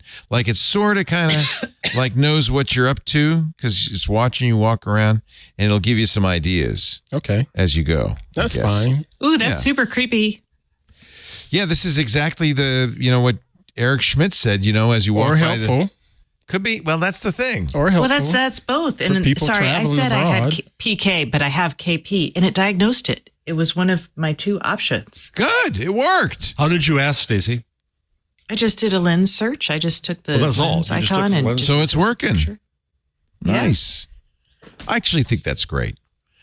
I think that, right now you send it to sometimes you send it to your doctor and you say, No, right "Doctor, now what you're is like, this?" you have to say, I have a weird rash on my ankle It's that has embarrassing. this, and Yeah, this. it's better to have Well, Google no, do it. and then have to wait but 2 then months it for an shows you appointment. all those photos. But this just gives you the relevant photos, which is nice. More and more people are getting the SGE, the Search Generative Experience, AI powered snapshots. Sure. If you ask about a place or a destination, you'll even get reviews as part of the SGE. On the shopping front, Search is getting a virtual try-on tool. This is from 9 to 5 Google that uses generative AI to predict how clothes will drape, fold, cling, stretch, and form wrinkles and shadows on a diverse set of real models in various poses. Sure. This is, I have to say, in all honesty, in my 66 years, I have never considered how any article of clothing will drape, fold, cling, stretch, or form wrinkles on my body. What? Neither have What? I. Of course you have. That is how you measure if clothing fits or not. Oh, that's No. what that's called? I know if it fits, How if it's tight or loose. That's how it fits. Oh my goodness. Oh my goodness. Please explain The to- things you're looking for when you try on an outfit or something, Okay. you're actually looking like, does it give me a weird thing like this across my chest? Oh, well, then maybe that's a little too tight. Or does it, I don't know, do something like this? Then maybe it's too big on my shoulders. It's hard because I wear Okay. clothes that mostly fit me. Okay. I mean, but that's the drape, and then how it falls. Like, is it going to skim like the fat parts of your body, or is it going to fall in a flattering way? Is it more structured? Okay, I these take are that actually back. Do you care about stuff I like think that? about that only when it was time to go buy a suit. And get- Yeah, you don't want a suit That to look was it. rumply. That's the only Yeah. time. I guess so. Women are always wearing suits. This is starting with Anthropologie, Everlane, With H&M, capes. and Loft.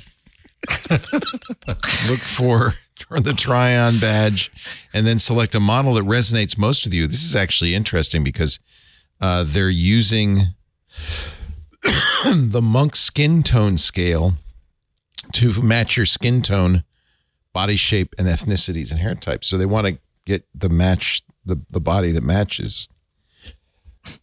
Good stuff. I'm not going to. That's actually really cool because I think it's models interesting. Yeah, only they all look the same. pretty much, and they don't look like the rest of us mostly. How many times have I looked at a Except catalog Anne. and say I'm going to buy that, but it's not going to look that way on me? You know that.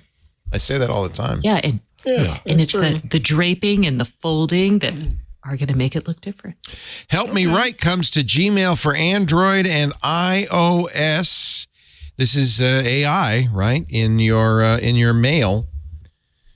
Like on the desktop app, you're first greeted with an introductory prompt for generative AI. Afterward, a Help Me Write button will appear in the bottom right corner. Tapping it lets you enter a prompt with a create button featuring a blue-purple wave. As it works, you generate a new one and leave feedback before inserting it. Have any of you received any emails yet that look like an AI wrote them? All the time. Also known as pitch mails. Yeah, all my Yeah. emails.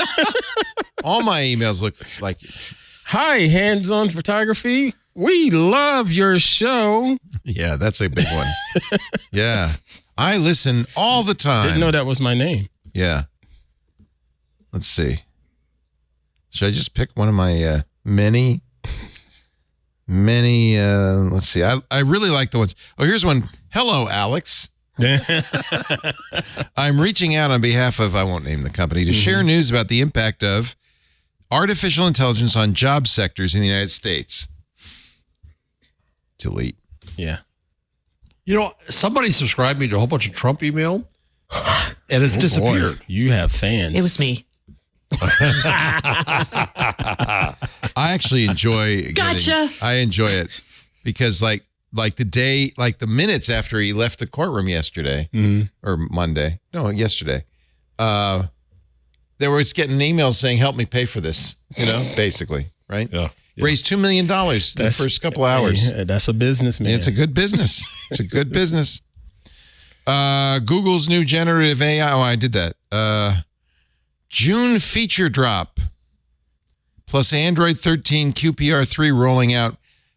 All about Android. Probably talked about this yesterday. On the Pixel 7 Pro, you got macro video, palm timer, new wallpapers, new home panel.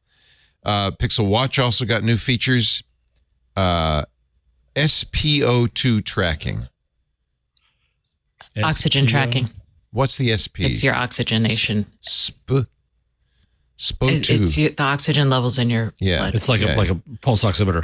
High and so low. my watch broke. Should I get a Google Watch? No, get an Apple Watch. No. Get a real phone. I'm not in the cult. Get a real phone. Join the cult. Get an Apple Watch. Then you can get the Vision Pro in a year. I love the phone. I just hate iOS. What do you mean you love the phone, but you hate iOS? The hardware. You like the hardware. The hardware is great, but I don't like iOS. Pixel Watch has oxygen tracking, high-low HR, heart rate alerts, and a metal band is coming. I'm sorry, is it a metal band or a metal band? Or a rock band. Okay, that's terrible for like airports. Like I don't can wear walk through metal an airport bands. place. No, this is a metal band. What am I talking about? It's titanium. Oh, Yeah, I just maybe take it doesn't off. set I don't, when I go through the metal detector, I just don't take it off. things off. There is no taking Then off. you get what you Stacey get. takes nothing off. I did actually inquire how this band would drape, fold, and mutilate on my wrist. Just to make sure it works. Google Home launches a powerful script editor for automation. Stacey, That's my Stacey? thing of the week. Woohoo. Oh, well. But since you stole it, I'll keep moving on because I have another one. I have another one. It's fine. I want to hear about it because I don't know. YouTube drastically lowers requirements for video monetization. I found that interesting considering more and more people are getting on the platform. Used to be you had to have like 1,000 subscribers. Now it's 500. There was 1,000 plus. I can't remember the amount of watch time. 3,000 hours watch time is the new standard. For shorts, 3 million valid public shorts views in 90 days, though. That's hard. That's still a lot, yeah. They used to have 4,000 watch hours and 1,000 subscribers, or 10 million shorts views. So I think this is a sensible adjustment. Do you use Google Photos? I do. Their website is adding advanced editing tools that you might have seen before in Google One, including Portrait Light, Portrait Blur, Dynamic, Color, Pop, HDR, and Sky. Very similar to the tools if you already used these on Android, but it's now on the desktop. That'll be nice to see. And at a glance comes to the Pixel Watch. Useful? Yeah, I'm surprised it didn't have it, to be honest with you. A glance what? No, the little at-a-glance feature that's on the home screen of your phone, Android phone. That's right. I see. Oh, okay. It's a complication on the watch. It's only available in the rectangular complication slot of the Modular 2 or Modular 3 layouts of the utility watch face. Some third-party faces may also make it available. It is kind of an extension of the assistant. It gives you some of that assistant information, weather, AQI, that kind of stuff. And that's, as far as I know, the Google changelog. Right on cue. Does any other show have these? all Intros about and Android's outros? loaded with them. Yeah. I just think we ought to have more of them. Is what I'm saying. More features, more intros and outros. More stuff. Stacy, we need one. More for whenever stuff to Stacy keep puts her Stacy. hand in her hand. And now it's time for This Week in AI. Oh yeah, People pop, people pop. There. yeah. There we Perfect. There you go. Sir Paul McCartney says AI has enabled a final Beatles song. The song has cleaned up John Lennon vocals.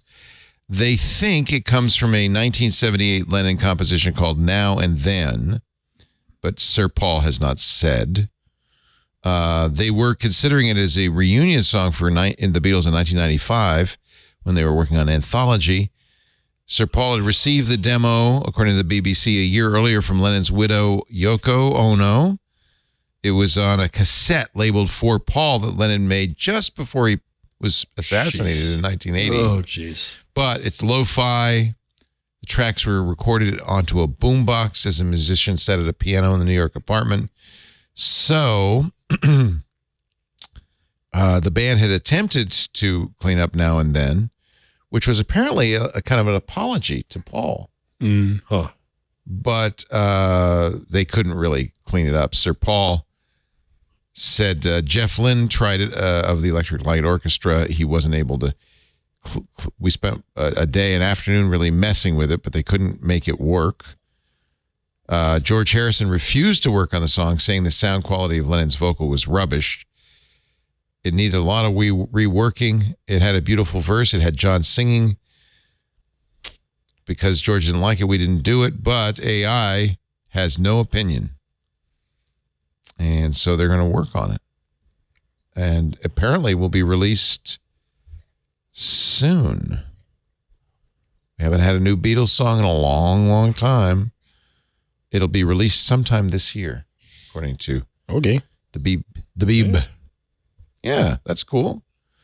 There was a lot of computer, I guess you could call it AI, processing done to make the Peter Jackson film Get Back, which was incredible footage shot of the Beatles rehearsing and preparing for a live performance from the Let It Be, which basically was the Let It Be album, and you actually saw them writing the album stuff. But it was originally recorded. They didn't want the vocal dialogue, the conversations. They just wanted the music. So it was mic'd for the music, and you couldn't hear the voices.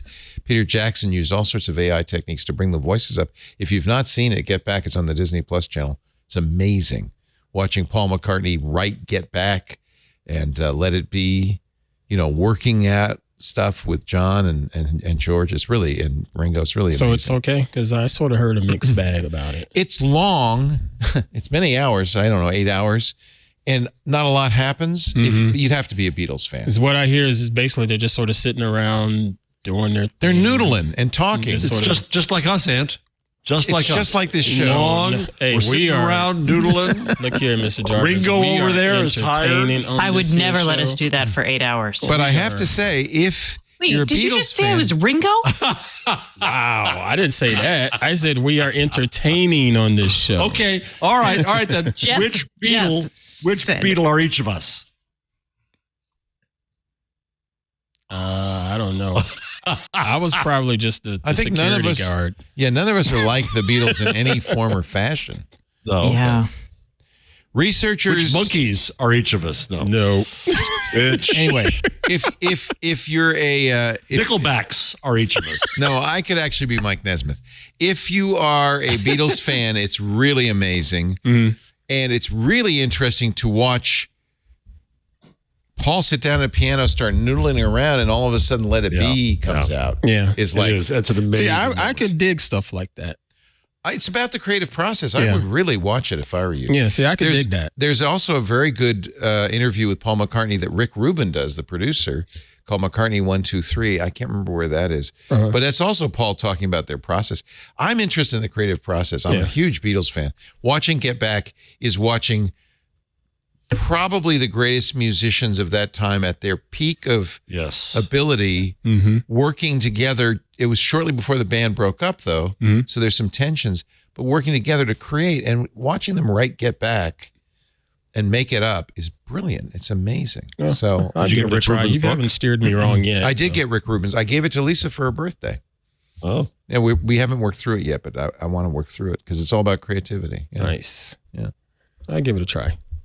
You haven't steered me wrong yet. It's National Bourbon Day. Get a nice bourbon, nice cigar. I'll see you soon, Bevmo. Don't be in a big hurry because it's really slow. Yeah. But it's a very I think it's a document of Right. of something that was going on in 1969. It's fascinating. Yeah. Researchers have discovered that ChatGPT isn't really that funny. Oh. When tested, over 90% of the 1,008 generated jokes were the same 25 jokes. The irony is this is from German researchers who are not known for their sense of humor. They released a paper. This was with ChatGPT 3.5, not the latest, but they asked it, tell a joke, and basically it came down to about 25.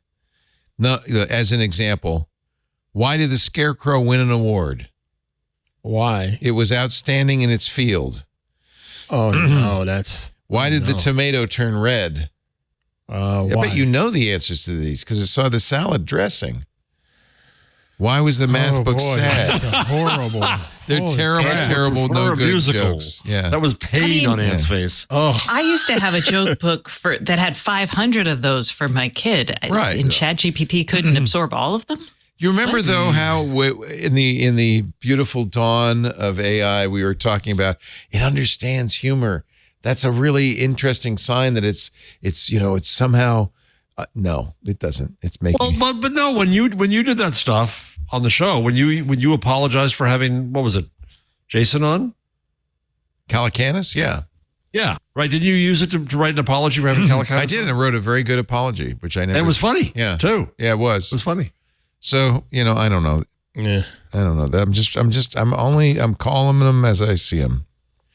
Google is postponing Bard's EU launch because the EU is worried about privacy.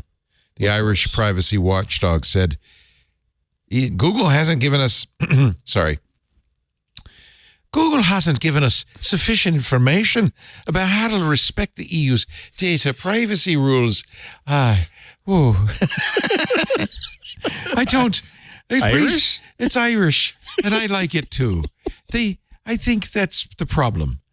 They just don't know.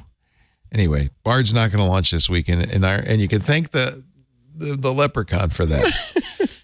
Doctors, however, are using ChatGPT. What do you think they're using it for? Diagnosing strange rashes? Skin conditions? No. They're using it to improve their bedside manner. Interesting. Apparently, some doctors are so poor at relating to humans, they're going to a computer for help. I'll give them credit for at least considering That it. tracks. Yeah. Yeah. At least considering it. Because of all of the stories that I have heard about doctors' offices, at least they're trying. It was like my apology letter. They're going to ChatGPT to help them. I have a patient. I have some very bad news. I need to give them what would be a humane, compassionate way to communicate that news. What would be a humane, compassionate way to communicate you had Jason Gallicanis on the show? Yeah, exactly. and we know patients care. In one survey, 85% of patients reported a doctor's compassion was more important than waiting time or cost. Yeah. Yeah. Well, no. And 3/4 of people. I want that cost down some. Yeah, well, 3/4 of, it goes together, sort of. If you're compassionate, you wouldn't charge me $1,000 to tell me I have a KP rash. Right. In another survey, nearly 3/4 of respondents said they had gone to doctors who were not compassionate. Who hasn't, right? Mm. And a study of doctors' conversations with the family of dying patients found many were not very empathetic. It's hard. So here's a way. Yeah, because doctors are trained to keep you alive. So coming to tell someone they can't keep it, it's basically like, hey, I can't do my job. I failed. Right. Yeah. That's hard for anyone.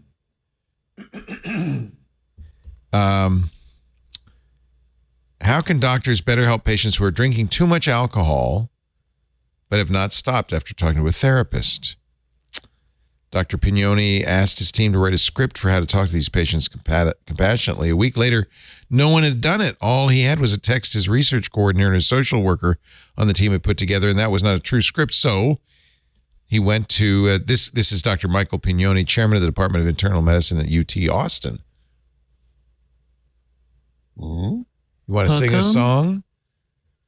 Oh, no. Aren't you an alumna of UT Austin? I am, but She did give us a hook 'em. She did give us a hook 'em. yeah. Hook 'em. Hook 'em horns. Is that the right one, or is it this one? That's correct. No. No, There you go. it's this. There you go. That's for Ozzy and- Osbourne. Orange, beautiful nails. Clemson color. Clemson colored Yeah. nails. One of the colors of orange. Yes. Yes. She did well. So Dr. Pignon tried ChatGPT, which replied instantly with all the talking points the doctors wanted. Social workers, though, said the script needed to be revised for patients with little medical knowledge and translated into Spanish. The ultimate result, which this is all from the New York Times, which ChatGPT produced when asked to rewrite it at a 5th grade reading level, began with a reassuring introduction. Oh, nice. If this is for you, Ant. Okay. If you think you drink too much alcohol, you're not alone. Many people have this problem, but there are medicines that can help you feel better and have a healthier, happier life. Yes, and it's called moonshine that was filtered through a 4-barrel carburetor. Have you ever heard of heroin? Are there medicines for alcoholism? Yeah, well, there's Antabuse, which makes you throw up if you drink. All right. That's not exactly helping you feel better and having a healthier, I was happier just told, life. It's like negative what's the shot everybody's taking for Ozempic. Ozempic has an impact on addictive behaviors. I asked my daughter, I said, I'm thinking of getting Ozempic. She said, no, you should get Nozempic. She said, the problem Was with that a ChatGPT joke? No, she said, yes. She said, the problem with Ozempic is you have to take it for the rest of your life. Because if you stop, you gain more weight back. And start drinking. So, but I was gonna ask my doctor for that or Rybelsus. Rybelsus is just a pill. Well, you should probably ask your doctor and see what they say, and don't just take. Is your daughter a doctor? No, no, not at all. Oh, okay. I'm just. But I think she's right. I don't know. I think some people can gain some of the weight. Like, yes, it is something that you have to stay on, but you can also. I wouldn't want to take it for the rest of my life. I think it can help change your metabolic. Oh, I've heard baseline. amazing stories. It's the drug that everybody in Hollywood's doing. Yes. Doctor. Anyway, so that's. They said it was a good script, and I made fun of it. But I dig I'm that sorry. idea, though. Yeah, I think it makes sense. I couldn't write an apology letter for Jason, but that did. It was great. Yeah. Do you see the breaking news in our Discord? Oh dear, Mr. Howell? what's the news? What's there. the news? Twitter is being evicted. Oh yeah, this is not breaking. I saw this earlier. There we go, the bumper.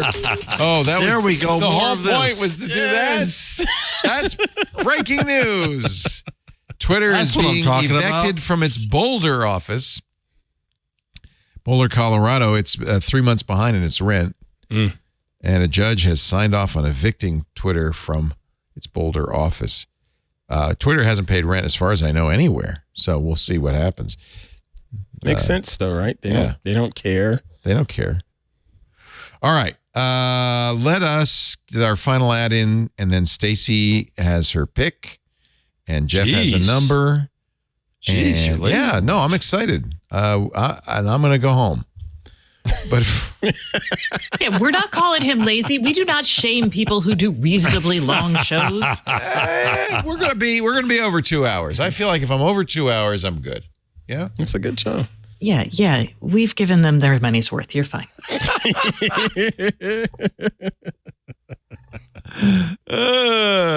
Stacey, I wanted to hear about your thread about the sponsors. Privacy and Data Protection Task Force. Oh, You can read it in my newsletter on Friday. It's free. What is the privacy? Sign up. What is that? OMG, Jeff, I will murder you. No, but now we all want to know.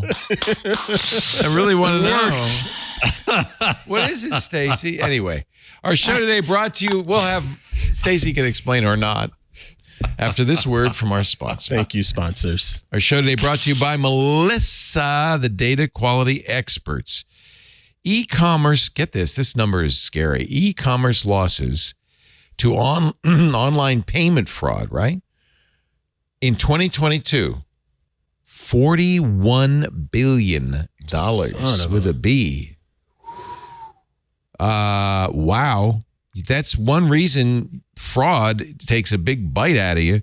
But Melissa can solve it, helping organizations tackle identity fraud with an end-to-end process to safely track customer data. They have a whole suite of tools to do this. For example, the biometrics verification step has an algorithm that recognizes a matchup between the user's selfie and their ID image. This works really well. And it's nice for the users. It's not intrusive. It's fast. It's easy. Biometrics verification identifies a set of over 60 different facial features, distinguishes changes between the selfie and the ID image. So even if you grew a beard, right, it still knows it's you. Facial hair, makeup, age difference. That's an old picture. Doesn't matter. Hairstyle, skin imperfections, got a little rash, no problem. Positions and head pose. This technology gives businesses an added layer of security and confidence knowing, yeah, this customer's who they say they are. Payment fraud, $41 billion in 2022. Whew. The financial industry and e-commerce retailers are already using AI-powered fraud detection systems to safeguard their customers from fraud. Thanks to Melissa. For example, bank and credit card companies use machine learning algorithms to scrutinize customer data. You can actually tell from the things like the purchase history and the location to spot suspicious transactions. Retailers leverage AI-powered fraud detection systems to prevent fraudulent orders and chargebacks. With Melissa, you can reduce risk, ensure compliance, and keep customers happy. Melissa's ID tools give you all kinds of nice features. I'll give you a couple. Proof of life scans. So it checks the face and eye movement to make sure that that's a real person. It's not a cardboard cutout. They do document verification that captures ID and document data using a machine-readable zone and optical character recognition document scanning so the critical information can be extracted easily from passports, utility bills, driver's licenses, and so forth. Biometrics, of course, uses smart facial recognition and facial comparison algorithms to recognize a match between a selfie and the ID. Melissa's been doing this since 1985, long before these technologies were there. They've been there for you to help you keep your address and contact information up to date, to enrich it, and now to guarantee that your customer is who they say they are. Melissa continually undergoes independent security audits so your data is safe, and Melissa is fully compliant, SOC 2, HIPAA, GDPR compliant. Your data is protected and compliant. Make sure your customer contact data is up to date. Avoid fraud. It can cost you an awful lot. Bad data can cost you a lot. Get started today with Melissa and 1,000 records cleaned for free. Melissa.com/twit. That's Melissa.com/twit. And now Stacey Higginbotham's. Before we get to that, I do want to hear Stacey on Google Home's script editor, because I figured she'd have a lot to say about that. So that was my thing of the week. Oh, but yeah. So yeah, you set it up really nicely for me. Thank you. But do you really? I will tell you very briefly what the FCC said today, if you want to know. Okay, sure. Yes, we do want to know. Okay. The Federal Communications Commission has created a data privacy task force and enforcement bureau. It's going to be part of their enforcement bureau. They announced this today, and the goal is to figure out a way to stop wireless carriers from selling your data. Oh. And they explained their legal ideas and how to do this. So the laws that would allow them to do this, there's a couple. And they also said that they are going to create standards for standards that carriers need to follow when not doing SIM swaps, but changing out a customer's phone number so people can't use SIM swapping as a way to hack someone's account. So that's also like a nice thing. And they did one other thing that I can't remember right off the top of my head. So these are good steps. And you're going to write this up for Friday for StaceyOnIoT.com. Yeah, so that's why I don't have all three things right in front of me right now for this. No, that's good. Thank you for doing that. My notes are over there. Thank you for getting the story from the FCC. I look forward to reading that. We'll talk next week about it. How about that? There or not, whichever. I'm like, I don't know how much people care about this. Oh, I Coming think from to you, me, we care. Honestly, this is the thing every regulator should be focusing on. We had a story this week. I should have had it in our rundown that the United States. Was it from Wired? Yes, you know what I'm talking about. It was the United States intelligence agencies buying data from data brokers illegally and using it, data about all of us. That's okay. What? We talked about that in March on our show because that's actually when the director of the FBI talked about it. What they released was a report that shows how deep this is. And it's really freaking deep, y'all. You could do Stacey on privacy if you want to create that section. No, I think this is the U.S. is openly stockpiling dirt on all its citizens, writes Del Cameron in Wired. This is the newly declassified report from the Office of the Director of National Intelligence. They're buying a ton of data, and it's not even legal, right? They're not supposed to be spying on Americans. Well, here's what they're or is it a loophole? It's the FBI. It's kind of a loophole. So the FBI is doing it, and they're in charge of national law enforcement. What they're loopholing is the Fourth Amendment because they're not. It's when they're not getting a warrant for this information. So they're basically using a data broker instead of going to a wireless carrier. Because if you go to a wireless carrier and say, "I'm interested in," then you need a pen warrant or this phone. You need a warrant. You need a warrant. Now, to avoid that, they just say, "Oh, well, I'll just call up a data broker," and they get the same information from the data broker without having to go through a warrant. They can also get credit card information, not from the credit card company, just from a data broker. And that's the stuff that they've been buying, as outlined in this report. The report states the government believes it can persistently track the phones of millions of Americans without a warrant as long as it pays for the information. Yeah, so is it illegal? Right. No, there's no. Right, that's the so thing. The FTC tried to regulate. The FTC came down against a data broker. They tried to sue a data broker. The data broker fought the suit and the settlement. And basically, a federal court said, "You know what, FTC, you got to prove harm, right, to show that these data brokers are nefarious." And the FTC couldn't quite prove harm. Now, they may go back. By the way, they may. I think the judge was in effect instructing them.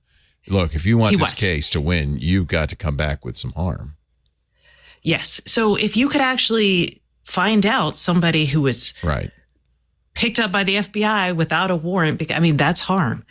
Not saying that the person's innocent, but we do have due process for a reason. The government's position is that this is publicly available data. Anybody can buy it. Mm-hmm. So I don't need a warrant. It's public. Right. So the FCC, by classifying, there's a couple things. Okay. We're going to put it in the newsletter because there's a lot there. Because they're going to have to classify certain like geolocation data right now isn't considered proprietary. And I don't believe it's considered CNPI, which is what the FCC, consumer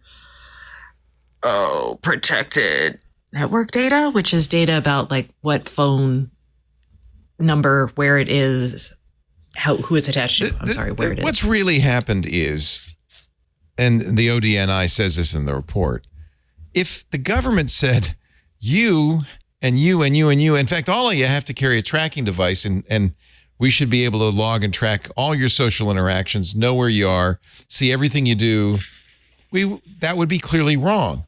We voluntarily carry these devices in our pockets. Mm-hmm. That information is then sold by carriers and others, app makers. Mm-hmm. And the government says, "Oh, thank you. Thanks very much. I didn't have to make you do it." Yeah, and actually the government ended up mandating this because we had to have access to E911, which meant every phone has to have GPS. Not that anyone would buy a phone without GPS, but that's a good point. Anyway, okay. Yeah, I think this is we're still talking about privacy. Yeah, no, it's a huge story, and it's really an issue. And I think that's when you say let's ban TikTok, the Chinese government can also buy this information. Mm-hmm. This information is widely available. That's what we've got to solve. They're long before the internet. It was we used Axiom at Time Inc. to sell you magazines. But this is a lot better. And it also, when law enforcement says, "Oh, we're going dark," this end-to-end encryption, it's going to be a very big problem. We won't be able to arrest bad guys. They're not going dark. They have more information than they've ever had before. Technology's enabled them to follow us around, and we're going along with it. So I think this might be the biggest story, frankly, of privacy, and really supersedes a lot of these other trivial things that people are worried about. Mm-hmm. You think? Thank you, Stacey. I will look forward to that report on Friday. Distraction, as you said previously. Yeah. Just don't. TikTok is ruining our kids. Yeah. But now Stacey has her thing. Now so my thing, which I do love privacy. Scripts. But this is more for y'all, for real people who want to play with Google Home. Google Home, if you're in the preview of the new Google Home, which if you're a smart home person, I say go do it, man. It's awesome. Or at least it's much better. It puts Google on par with more comparable systems. But it also gives you the script editor, which is the only way you're going to be able to do some of the cool stuff that you can do with like Smart Things and others when you're doing an automation. It also is the only thing that's going to allow you to create trigger events from sensors. This looks pretty darn geeky. I mean, this is programmed. So yes. So what you need to do is you need to go to home.google.com, and you need to be in your Google account that's tied to your Google Home account, by the way. If you're Jeff and you have two accounts, or if you're me and you have two accounts. So when you go there, this is using, is it YAML? Is that how you say it? Yeah, YAML. YAML. Yet another markup language. Yes. But it's pretty. Oh, wow. I can figure it out. That's my front door. Oh, wow. Yeah. Fortunately, I've turned off all the other cameras. Holy moly. Yeah, this is also where you're going to go in to see your Nest cams, which people had wanted web access to their Nest cams. Okay, I got that. Yeah. So now I have routines, so I can add a household routine. So let's do No. Go down. No. Don't go to add new routine. Go to the right below cameras. Go to automations. Yeah. Then add new. Sorry. Yeah. So let's say bedtime. I'm going to do a bedtime routine. So, I need the Google Home app to edit it. No. Don't go there. Go to the add new up there. Just do add new here. Yeah. Okay. See, these are already established ones. This is where you're going to do.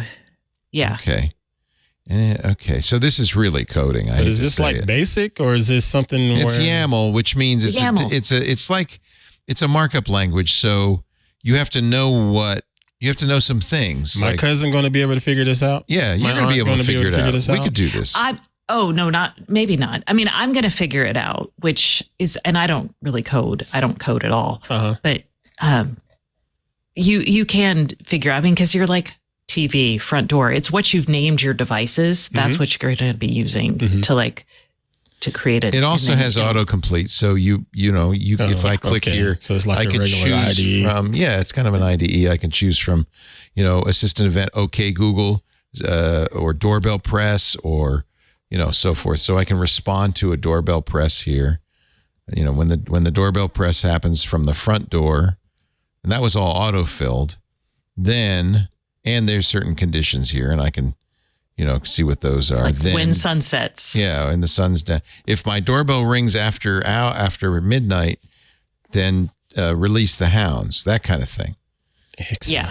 So this is going to let you do this, and it's going to give you finer grained things. I think this is like the home automation geeks are going to they're not going to freaking love it, because they don't freaking love anything. But it gives you a lot more power. This is very powerful. It reminds me of Groovy.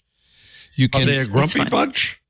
Well, they have opinion. Like anybody who gets really deep into something, they have opinions about what their favorite things are, and Google is never on that list from a home automation standpoint. So I already have some routines. I have a bedtime routine. I have a, commuting to work routine, a good morning routine. But I can now write, and those we set up the old-fashioned way. Kind of. And this is the only way you're going to be able to use to set up a Matter device today. to use a matter-based sensor to trigger an automation. Because right now you can't use sensors to trigger automations in the Google Home stuff. I just pressed the good morning button. I don't know what's happening at home, but it's happening. There you go. I hope nobody's there. Oh, everything's just waking up. This is powerful. I would bet OpenHab and other home automation systems have something similar. Yeah, Home Assistant. Yeah. Oh yeah, they do. Home Assistant has one. SmartThings took away theirs, which is really a shame because I did use it and I like to use it for troubleshooting actually. Nice. So visit home.google.com, and if you have Google Home devices, you can. You have to be in the public beta, the public preview of the Google Home app. Apparently, for this to work. I don't know how I got there. Yeah. But I mean, I didn't apply for it. Yeah, they sent you a notification, and okay. Oh, wait a minute. Let's go to our studio and see what I can do. I need. So I can do it in my home, but for the studio, I need the Google Home app to add devices. So there's some differences going on here. Okay. But we have Google Home devices around here. That's cool. So you can even write a Google Assistant script that's triggered by your voice. It's pretty slick. Mm-hmm. I think that's really neat. All right. Thank you, Stacy. That's your thing. I don't know what it is, but that's what it is. It's scripting. Automations. I mean, I don't know what to tell you. No, it's cool. I'll tell you at the end. Okay. We're not at the end? No, I'll tell you now. Okay. Hey, this week, y'all, tomorrow.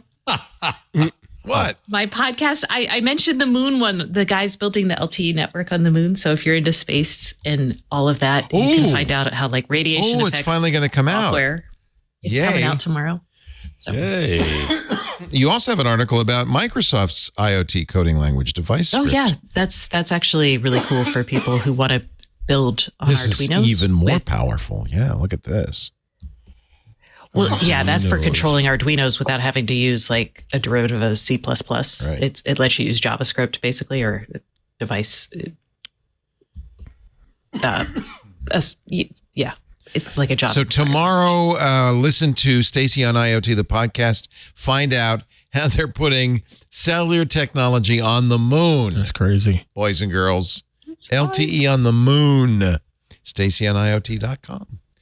Mr. Jeff Jarvis, do you have a number for us? Yeah, we'll find something here. So I want to just mention that the EU took a step toward regulating AI. So that's going to be really interesting to watch. Oh, that's in my newsletter this week too. Well, there you go. Everybody get Stacy's newsletter. Boy. Stacy, actually, I'm not trying to play a game here. Can you summarize the latest of what that looks like? No. Move on. We've talked about. I can't right now because I only. Is this the story that we did earlier about the? We've done it earlier, but they're actually moving forward. They're actually moving forward. That's all. Just for the record. I have a silly little photo thing, but we were also going to discuss beforehand Spotify, which was going to take over podcasts, getting rid of 200 people and kind of ruining podcasting and then say, never mind. Yeah. I mean, it's a little pivot from them to be a creator of content to supporting other podcast creators. Do you trust them? Well, they bought Anchor FM, which is how I created my Anchor. Have I makes mentioned it Leo really on the Line, easy. my little podcast that I did 10 years ago? Anyway. Anchor makes it really easy. In case I got fired. Yeah, I love Anchor. Well, it's no longer Anchor. It's like the Spotify podcast studio. They've rebranded everything. I think it's an interesting thing. They kind of want to be more like YouTube, like support creators than like Gimlet, like creating. And they bought Gimlet. Will they respect RSS? No, of course not. What? Yes, Well, they that's will. not in a podcast. No, they will. They Anchor will. FM's podcasts are RSS compliant. So I imagine they'll continue to do that. I think they've really learned a lesson, right? That, they spent What's a the lesson? lot of money. They spent at least $500 million, if So not do they more. regret Joe Rogan? 100 on Rogan. 100 million Yeah. on him, right?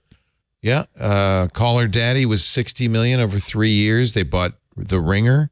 Must have cost at least $100 million. Gimlet Media. Gimlet, Parcast. So it's interesting. I think to some degree they're seeing that the podcast industry isn't as lucrative as they might have thought it is. On the other hand, they were doing it because they were under the thumb of the music industry and they wanted to create content. So I think almost this story is a pivot of Spotify from being, initially a place where you would stream music, then added, other audio content where you'd stream audio content, to being a facilitator, because they need creators to create a lot of content so that they don't have to worry about the music side industry. Of things. Yeah. So I don't think it's a bad thing for podcasting necessarily. I'm not ready to cry wolf yet.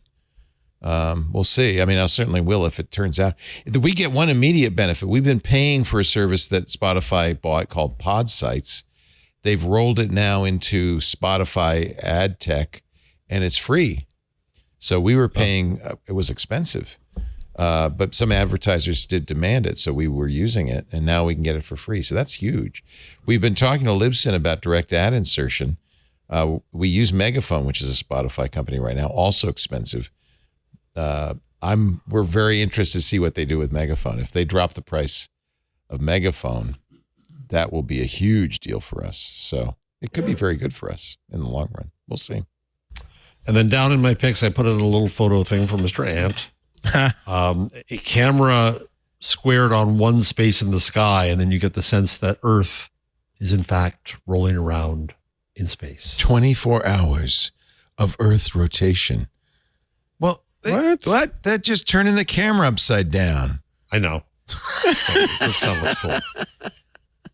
And by the way, if you were on... That's not what the Earth's rotation looks like. Oh, that's hilarious. That's hilarious. I like the Milky Way showing up, though. Yeah, but it's kind of fun. It's meaningless, but it's fun. If you were floating 6 feet above the Earth and it was rotating, it wouldn't look like this. That is hilarious. The sky would stay the same. The farm would move. Okay, fine.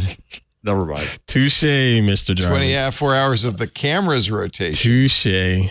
I won't bring you any more bridges to the show again. He's punishing you. He's punishing you. I am indeed. No, I'm dizzy from watching that. This dude is falling out in his chair. He is so done. You ready to go home? I'm melting. I'm melting. And my weekend. Do you have something you want to pick? Yes, my pick is for those of you using Lightroom Mobile, there was a recent update that's been rolling out. I haven't gotten an update yet, but they've made some changes as far as how you can import your images on your phone into Lightroom to do your post-processing. Now there's really no import. They're just sort of there. So that sort of speeds up workflow. That's nice. And then they also added this little cool feature that basically records your editing process so you can share out your editing process. I love that. How you did that. How you created your image. There have been drawing programs like Procreate does this. Yeah, Procreate does that will show you all the drawing, strokes. and I love that. Procreate's That'll be fun. cool. What a great way for you to share how you edit a photo. And I've done that a time or three, but it's a lot of work for me to do it with the screen recorder. You'd have to do it in like OBS Studio and record everything, yeah. So this will record it for you. Yeah, very that's nice. pretty slick. So I haven't gotten an update yet. If you got it, try it out. Let me know your thoughts on it. As you know, I like my Leica Q2 camera. La-dee-da. Leica has a Photos app, which imports your photos to your computer or your phone. Yep. Now supports direct support for darkroom. So kind of like Lightroom, darkroom is built in now to do all your photo editing. So they've streamlined that as well. That makes sense. This is a smart thing to do because most photos are now done on the phone. On the phone. Yeah. Just cut out one less step there. Yep. And lastly, I just want to say, have a laugh. Check out Greg Warren special on YouTube. This is a free special that he put out. And I enjoyed it because I like to watch stand-up comedians and pretty much a wide range of stand-up comedians. So check out Greg Warren and have a laugh, folks. Where the field corn grows. He has a funny story because previously he was a sales rep for Jif selling peanut butter.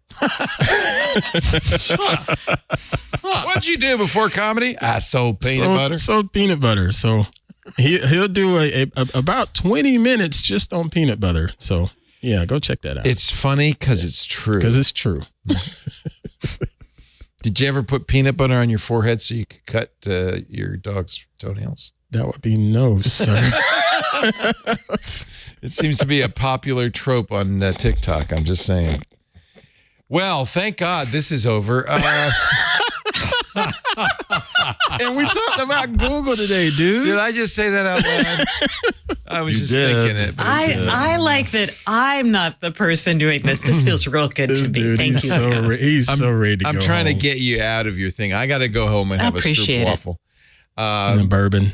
Stacy is going to do a really good thing about the FCC and privacy on Friday. Her podcast tomorrow is all about putting LTE on the moon. You got to go to stacyoniot.com. That's her website. Listen to the IoT podcast with Kevin Toffel. Get the newsletter. Sign up for the events. Participate in Stacy's life because God knows it's better than mine. Enjoy. Maybe not participate in my life.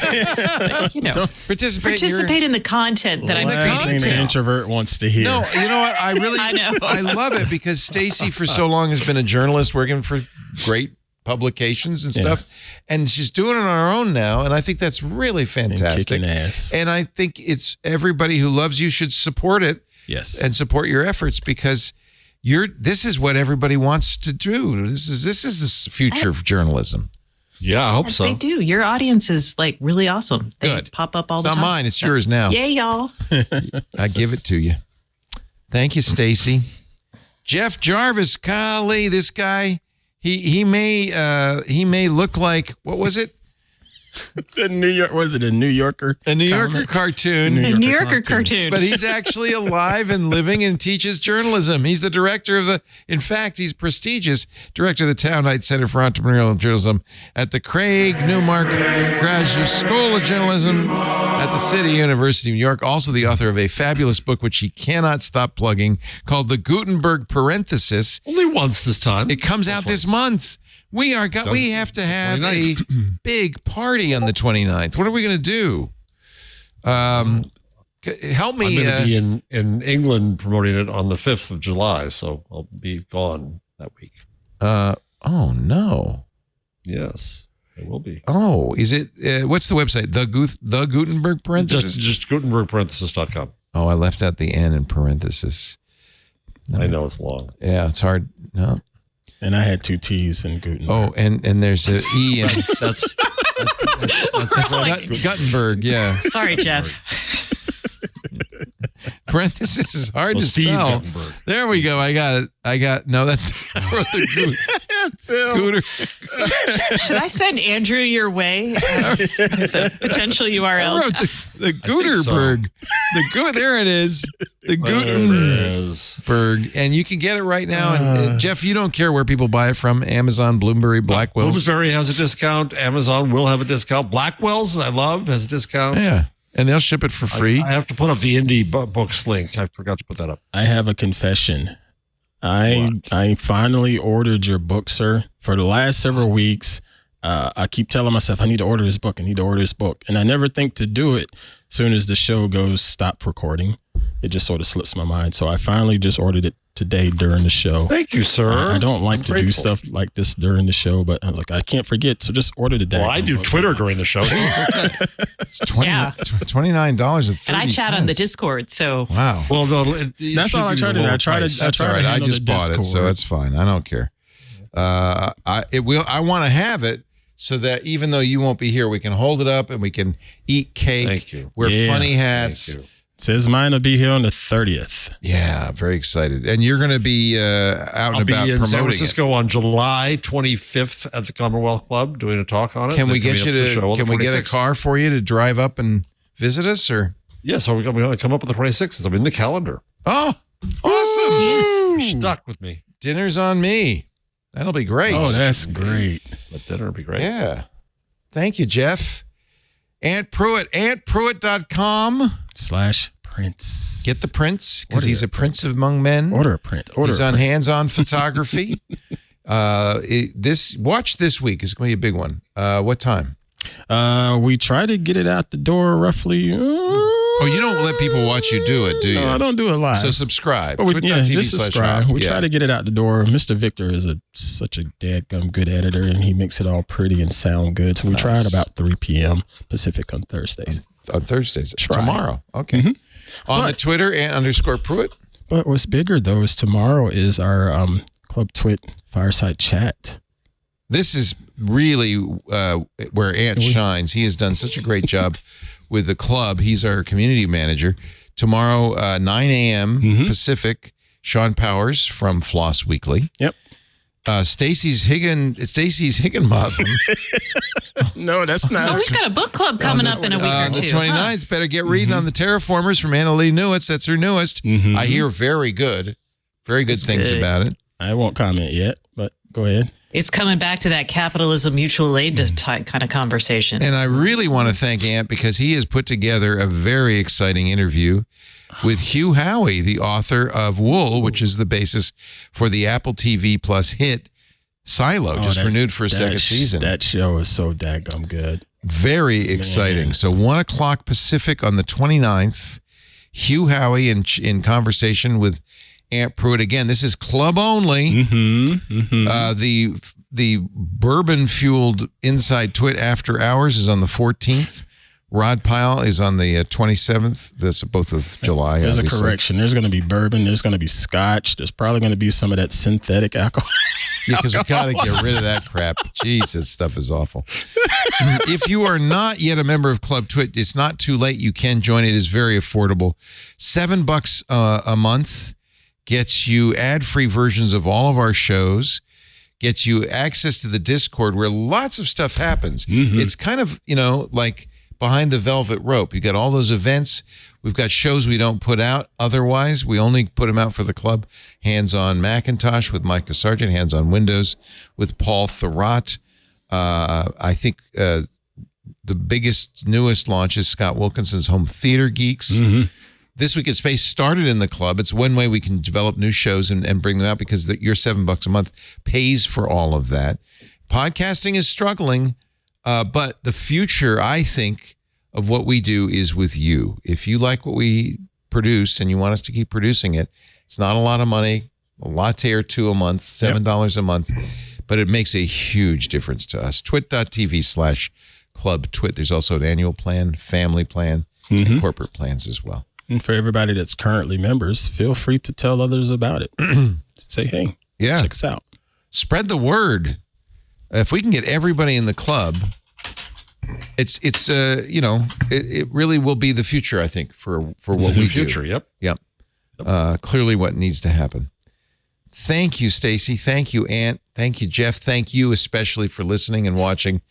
We really appreciate you for putting up with us every Wednesday, 2 p.m. Pacific, 5 p.m. Eastern, 2100 UTC, live.twit.tv for This Week in Google. Subscribe. Please and thank you. Please. That way you'll get it automatically. You can download copies from twit.tv/twig. There is also a YouTube channel. Thanks, everybody. We'll see you next week on This Week in Google. Bye-bye. Hey there, Scott Wilkinson here. In case you hadn't heard, Home Theater Geeks is back. Each week, I bring you the latest audio-video news, tips and tricks to get the most out of your AV system, product reviews, and more. You can enjoy Home Theater Geeks only if you're a member of Club Twit, which costs $7 a month, or you can subscribe to Home Theater Geeks by itself for only $2.99 a month. I hope you'll join me for a weekly dose of Home Theater Geekitude.